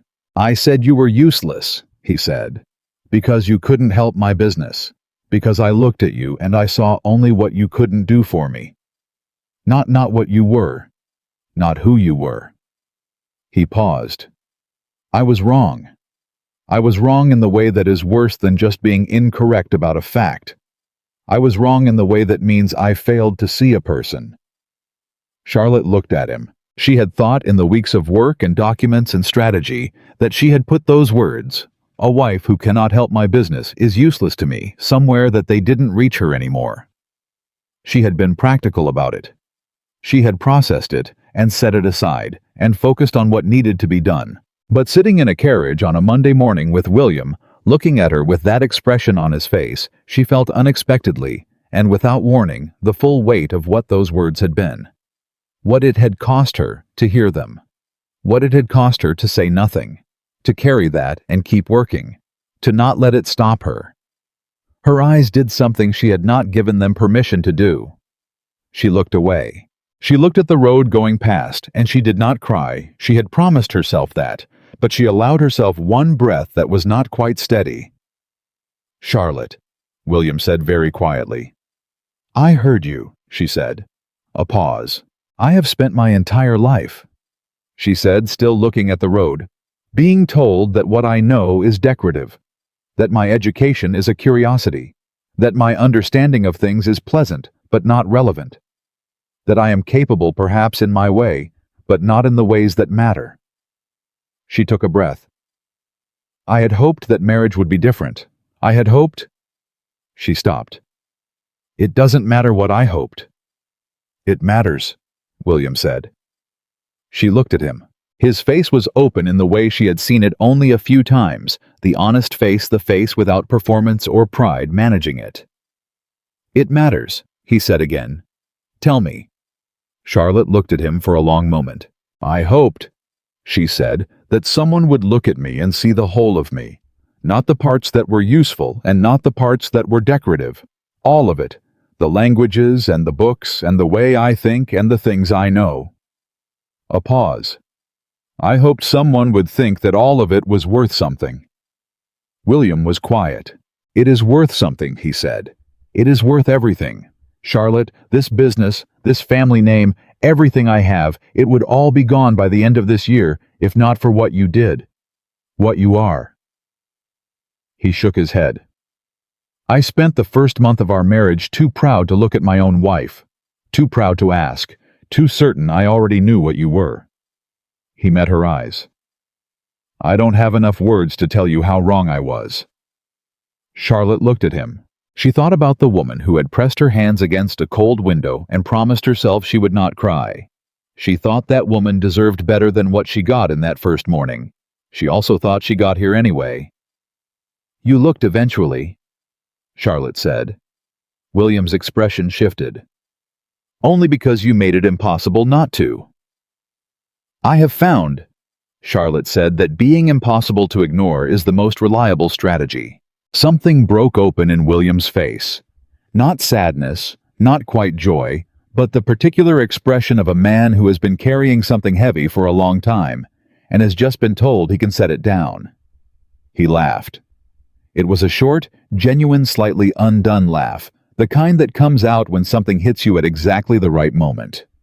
Charlotte looked at him, and she smiled, and not the small, controlled, near smile she allowed herself in libraries and studies and strategy sessions. A real one. The kind she hadn't given this house, this marriage, this man in the 2 months she had been here. He looked at her like it was the first time he had seen it. Maybe it was. I thought I needed someone to support my name, he said, quieter now. Someone to stand behind it, present it correctly, manage the house that held it. Charlotte waited. I was wrong, he said. I needed someone who could stand beside it, who could hold it up when it was falling. He looked at her steadily. Who could save it when I couldn't see it was being stolen? Charlotte looked at her husband. She thought about the black door she had walked through 2 months ago with one trunk and a pressed flower and a hope she hadn't yet told anyone about. She thought about 47 letters and a clause on page 17 and a Portuguese captain and a federal judge and a cook named Beulah who had told her, "You'll be all right." William, she said. Yes. You can apologize by being the person you've been this past month, she said, for the rest of our lives. That's worth more than words. He was quiet. I can do that, he said. I know you can, she said. The carriage moved through the morning. And beside each other, in a silence that was entirely different from the silences that had come before it, full instead of empty, warm instead of cold. Charlotte and William Whitmore rode home. What waited for them there was not simple. The legal proceedings would take months. The recovery of Whitmore Shipping's European relationships would take longer. There were letters to write, and partnerships to rebuild, and a name to restore piece by careful piece. But something had shifted. Not in the business, not in the documents, in the two people sitting in that carriage, and that Charlotte had always believed was where everything real began. The warrants were served on a Tuesday. Charlotte found out the way most significant things in her life arrived quietly without announcement in the middle of something ordinary. She was at the library table drafting a letter to the Bordeaux trading house when Mrs. Finch came in and set a sealed note on the table without a word. Charlotte opened it. It was from Judge Hartley's clerk. 4 lines. Official, precise, emotionless in the way legal documents always were. Aldous Webb had been detained in Baltimore that morning. Prescott and Calloway were in custody in Richmond. The sealed warrant was now a matter of federal record. Charlotte read it twice. She set it down. She sat with it for the moment, not celebrating, not exhaling with relief, just sitting with the reality of it landing after months of working toward it. The way you sit with something you've been carrying for so long that when you finally put it down, you have to remember how to stand without it. Then she picked up her pen and went back to the letter to Bordeaux. She still had work to do. William found out an hour later. He came into the library, holding his own copy of the notice delivered to his office as head of the business, and he stood in the doorway and looked at Charlotte and said nothing for a long moment. "It's done," he said finally. "The arrests are done. Charlotte said without looking up from her letter. "The legal proceedings are just starting." Charlotte. She looked up. He was looking at her with that expression again, the one she had catalogued carefully over these months, the one she was still learning the full depth of. Steady and open, and carrying something she did not yet have a word for, but which felt increasingly like it belonged to her. "Let yourself have this one," he said. "Just for a moment." She looked at him. She thought about the last 4 months. The letters, the clause on page 17, the Monday morning carriage ride home, the weeks after rebuilding what had been dismantled, writing and translating and negotiating and watching William change. Not dramatically, not all at once, but the way real change actually happened slowly, specifically in small daily choices that added up to something completely different from where they'd started. She set down the pen. "All right," she said. "For a moment." She let herself feel it. It was bigger than she'd expected. That was the thing about feelings she'd kept carefully managed for a long time. When you finally allowed them, they were always bigger than expected. "We did it," she said. "You did it," William said. She said firmly. "You trusted me. That was not nothing." He walked into the room and sat down across from her. "The Bordeaux letter," he said, nodding at the paper in front of her. "Almost finished. I want it on the Morning Post. And the Genoa contact. That one goes Thursday. I've written to the Portuguese captain as well, explaining the situation with Meridian, offering our formal apology for the contract confusion. He deserves to know what actually happened." William was quiet for a moment. "You're rebuilding it all." "We're rebuilding it all," Charlotte said. "But yes." He watched her pick up the pen and return to the letter, and she was aware of him watching in the way she had always been aware of William's attention. It had changed quality so completely since the early weeks that it was almost hard to remember what it had felt like before. In the beginning, his attention had felt like assessment. Now it felt like something she had no better word for than witnessed. Being witnessed was, she had discovered, an entirely different thing from being seen. "Charlotte," he said. "I want to talk to you about something." She kept writing. "Is it urgent?" "It's important." She finished the sentence she was in the middle of. She looked up. "The school," he said. She went still. She had mentioned it once in passing 3 weeks ago. A thought she'd spoken aloud without fully intending to, that there were young women in this county, daughters of merchants and farmers and craftsmen, who were exactly as she had been at 14, 15, 16. Intelligent, eager, trapped by the limits of what they were permitted to know. She had said it and moved on because there were more immediate things to deal with. She had not thought he was listening. "You remembered that," she said. "I remember everything you say," William said simply. "I've been paying attention." Charlotte looked at him. "I want to fund it," he said. "Whatever it needs. A building, we have the east wing of the estate sitting empty, that's a start. Teachers if you can find them. Materials." She opened her mouth. "I know what you're going to say," he said. "You're going to say you can manage it yourself, that you don't need the funding, that you'll find a way regardless." Charlotte closed her mouth. "Would you be wrong?" she said. "No, but you shouldn't have to." He leaned forward slightly. "Charlotte, you taught yourself 7 languages from borrowed books and overheard conversations. Imagine what you could have done with actual resources. Imagine what the girls in this county could do." She looked at him for a long time. This was, she thought, the thing that had shifted most completely between them. Not the trust, not the professional respect, not even the warmth that had grown slowly and steadily between them, like something that had decided it was going to grow, regardless of whether either of them had planned on it. What had shifted most was this. William had stopped seeing her knowledge as something that served him and started seeing it as something that mattered in its own right. That was the thing she had hoped for once, a long time ago, in a stagecoach, rattling toward a stranger's estate.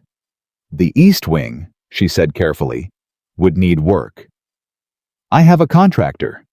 We'd need books, languages, mathematics, basic trade law.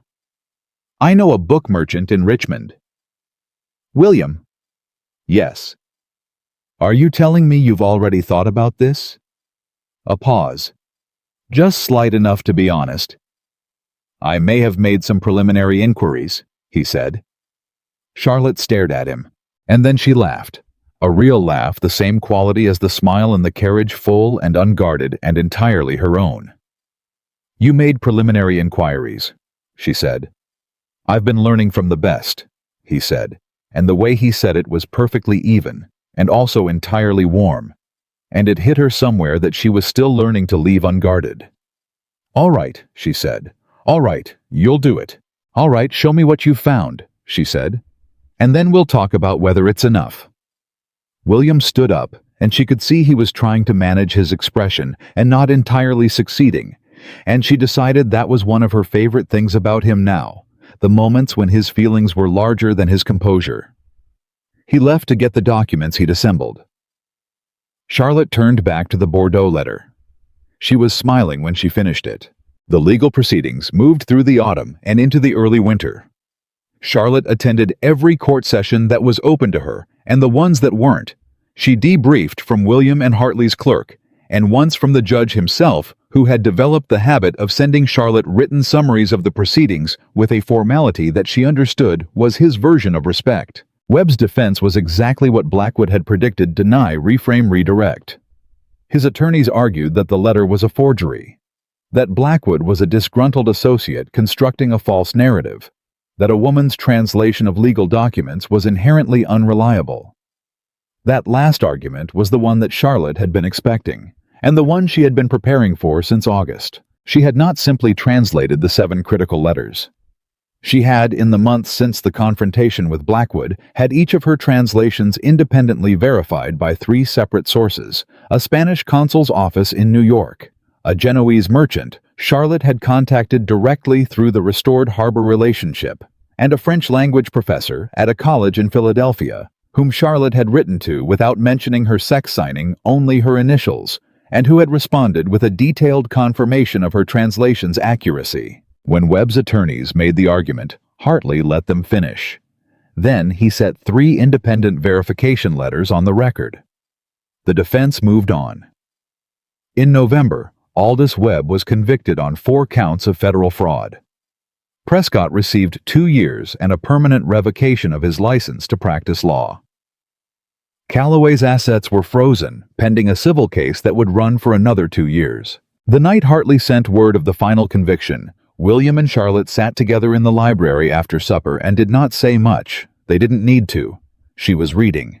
He was reviewing correspondence, actual correspondence now, which he did himself with Charlotte nearby to translate anything in languages he didn't have, which was a collaboration.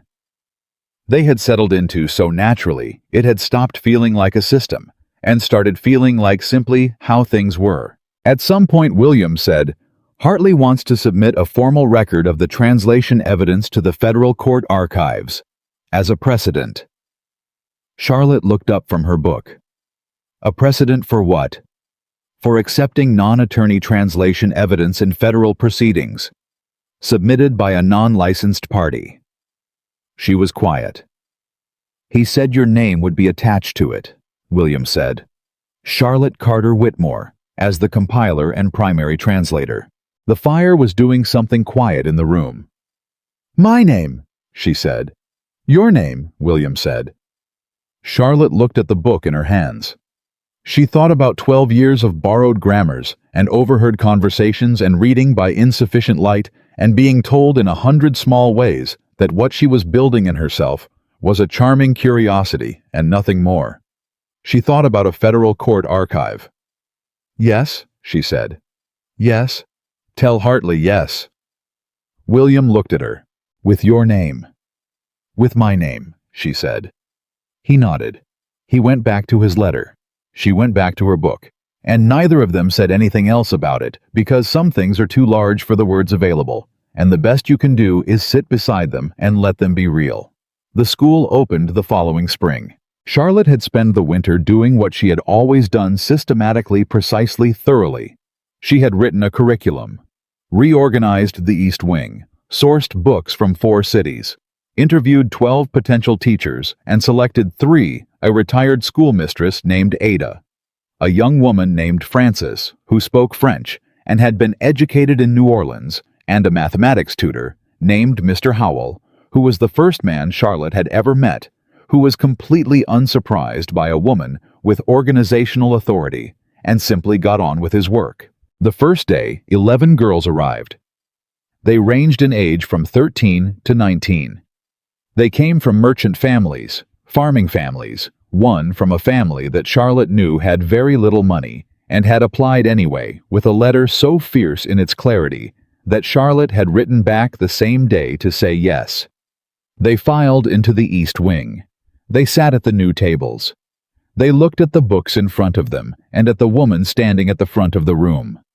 Charlotte looked back at them. She thought about herself at 14, the borrowed grammar, the Italian priest. The feeling of a language opening up inside her like a door she hadn't known was there, and behind it, a world so much larger than the one she'd been handed. She thought, I am going to give all of you a key. Good morning, she said. My name is Mrs. Whitmore. I speak 7 languages, and before you leave this school, each of you is going to speak at least 1. She paused. Not because it's decorative, not because it makes you more pleasant at dinner parties, but because knowledge is the one thing that cannot be taken from you, and the world is larger than the county you were born in, and you deserve to know what's in it. 11 girls looked at her. One of them, the one with the fierce letter, the one from the family with very little money. A sharp-faced girl of 15 named Abigail raised her hand. What language do we start with? She said. Charlotte looked at her. She thought, there you are. French, Charlotte said. Because it will give you access to more trade documents than any other language on this continent, and because once you have French, Spanish comes faster, and once you have Spanish, you have 2 oceans worth of commerce available to you. Abigail's eyes were bright and entirely serious. All right, she said. Charlotte opened the first book. Repeat after me, she said. Outside, William stood at the window of his study and watched the East Wing and listened to the murmur of Charlotte's voice coming through the walls, teaching, explaining that particular cadence she had when she was passing something on that she believed in completely. Mrs. Finch brought him coffee without being asked. She stood beside him for a moment looking toward the East Wing. You know, she said in the tone she used when she was going to say something directly and then pretend she hadn't. I had my doubts about that woman when she arrived. William looked at his housekeeper. Did you? He said. I did. Mrs. Finch's expression did not change, which was how her expressions always were, but there was something underneath it. I thought another young wife come to manage the household and look decorative and be unhappy in her particular quiet way. She picked up his empty cup. I was wrong. You were, William agreed. Don't let it go to your head, Mrs. Finch said, meaning him, and walked out. William almost smiled. He turned back to the window. He watched the East Wing for a little longer. He thought about what Hartley had said that Monday morning in his private office, you have a remarkable wife. He thought about what he had said in return, and how it had been true in the way that statements are sometimes true, before you fully understand what you're saying, the way you can speak something real before you've caught up to all of what it means. He knew now what it meant. It meant that for the 2 years they had worked together, Charlotte had been beside him at every decision that mattered. She had sat across from harbor captains and foreign merchants and a federal judge, and never once waited to be invited into the conversation. She had rebuilt 3 European partnerships. From nothing had used her name on a federal court record that Hartley had told him was already being cited. In a case in New York, had designed a school curriculum that one of the Philadelphia professors, the one she'd written to initially without identifying herself, had requested a copy of after he discovered who had written it. She had done all of it without ever asking him to notice. And he had noticed anyway. Because he was paying attention. He had promised himself on a Monday morning in a carriage on the way home from a federal judge's private office that he was going to be the person she had said he could be. He was going to pay attention for the rest of his life. He was keeping that promise. The twist came, as the significant ones usually did, from a direction no one had been looking. It was October of 1817, 2 years after Charlotte had first opened those 47 letters at William's desk. A letter arrived from New York from a merchant consortium that Charlotte had never heard of, but whose name William recognized with a start that he couldn't quite keep off his face. He brought it to Charlotte. She read it. She read it again. She set it down. "They want to partner with us," she said. "Yes. This is—" She looked at the letterhead. "William, this consortium controls 12 shipping routes in the Atlantic. They're one of the largest trading organizations in the Northeast." "Yes." "Why do they want us? 2 years ago, we were on the verge of losing everything." William sat down across from her. "Keep reading," he said. "The third paragraph." Charlotte found the third paragraph. She read it. She looked up slowly. "They read the federal court record," she said. "They read the federal court record. They specifically reference the translation evidence, your name on the precedent submission." He watched her face. "They say, and I want you to hear this exactly, so I'm going to read it. They say, we have been looking for a trading partner with demonstrated ability in multilingual international commerce. The precedent, submitted to the Federal Court Archives by Charlotte Carter Whitmore, demonstrating sophisticated command of 7 languages applied to complex trade documentation, represents exactly the kind of capability we require in a long-term partner." Charlotte sat very still. "They found us," William said quietly, "because of you, because your name is on a federal record, because you insisted on being credited." She looked at the letter. She thought about the moment she had said yes with my name, and how she had said it not because she had foreseen this, but simply because it was true, and her name belonged on work she had done. "How large is the contract?" she said. "Read the last page." She turned to the last page. She was quiet for a moment. "William," she said, "I know. I know." It was the largest trade contract ever offered to Whitmore Shipping, by a significant margin. It would triple their Atlantic routes. It would make them within 2 years one of the most substantial trading houses on the eastern seaboard. Charlotte set the letter down. She looked at her husband. "What do you want to do?" she said. William looked at her steadily. "What do we want to do? A beat. Just a small one. The space of a breath." "Write back," she said. "In English?" "In English," she said. "And in the follow-up correspondence, because there will be follow-up correspondence, I want you in every meeting. I want this built together." "It will be," he said. She picked up the letter again, reading the third paragraph once more. She thought about something Beulah had said to her that first week before Charlotte had even fully understood what she was walking into. "You're sharper than you look." She thought I looked exactly how I looked. The rest of you just needed time to catch up. She thought it without bitterness. That was the thing about the past 2 years. She had processed the bitterness somewhere along the way. And what remained was not its absence, but something cleaner. Something that had been forged through the work and the months and the daily choice to keep going, regardless of what anyone else decided she was worth. She put the letter down on the desk. She stood. "I have a class in 20 minutes, she said. William stared at her. "We just received—" "I know what we received," she said, "and I'll be back to draft the response after the afternoon session." She picked up her teaching materials. "Abigail is starting German today. I told her I'd have a grammar ready." William looked at his wife. He shook his head slightly, but the expression on his face was the expression she knew best, now the one that lived in the territory between admiration and something warmer and more permanent than admiration. "Go teach your class," he said. She walked toward the door. "Charlotte?" She stopped, turned. He was looking at her the way he had looked at her from the window of his study, with the particular quality of a man who has understood something so completely that it has become part of him, something he would carry for the rest of his life. "I spent years," he said, "searching for something valuable, something that would make the business last, something that would make the name mean something." He paused. "I spent years looking for it." Charlotte looked at him. "And the most valuable thing in my life," he said, "was standing beside me all along. She held his gaze.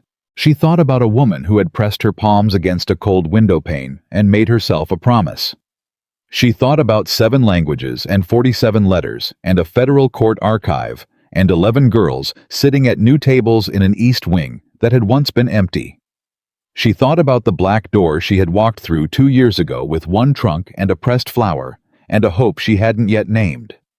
She thought I walked through that door, and she had built everything that came after it, piece by patient piece with her own hands and her own mind, and a clarity of purpose that no one had given her, and no one could take away. "I know," she said, and she walked out to teach her class. That afternoon, Abigail sat at the front table with a German grammar open in front of her, and that bright, serious expression she always had, the expression of a girl who understood that what she was being handed was not decoration, not charm, not a pleasant curiosity, but something real and heavy and capable of opening doors that had always been closed to people like her. Charlotte stood before the class. She looked at Abigail and at the 10 other girls, and she thought every language is a key. Every piece of knowledge is a door. And no one who is truly standing in their own power, who has built themselves from the inside out, on their own terms, from borrowed grammars and overheard words, and years of quiet, relentless work, no one can ever be called useless again. She opened the book. She began. And in the Whitmore estate in the county of Virginia, in the summer that was already turning toward a new year. Charlotte Carter. Whitmore, who spoke 7 languages, whose name was on a federal court record, whose school was teaching 12 girls and counting, whose business partnership spanned 2 oceans, stood in front of the life she had built and found it exactly as large as she had always known it would be. Not because anyone had given it to her, because she had refused to be anything less than what she was, and that single undefeatable refusal had saved everything.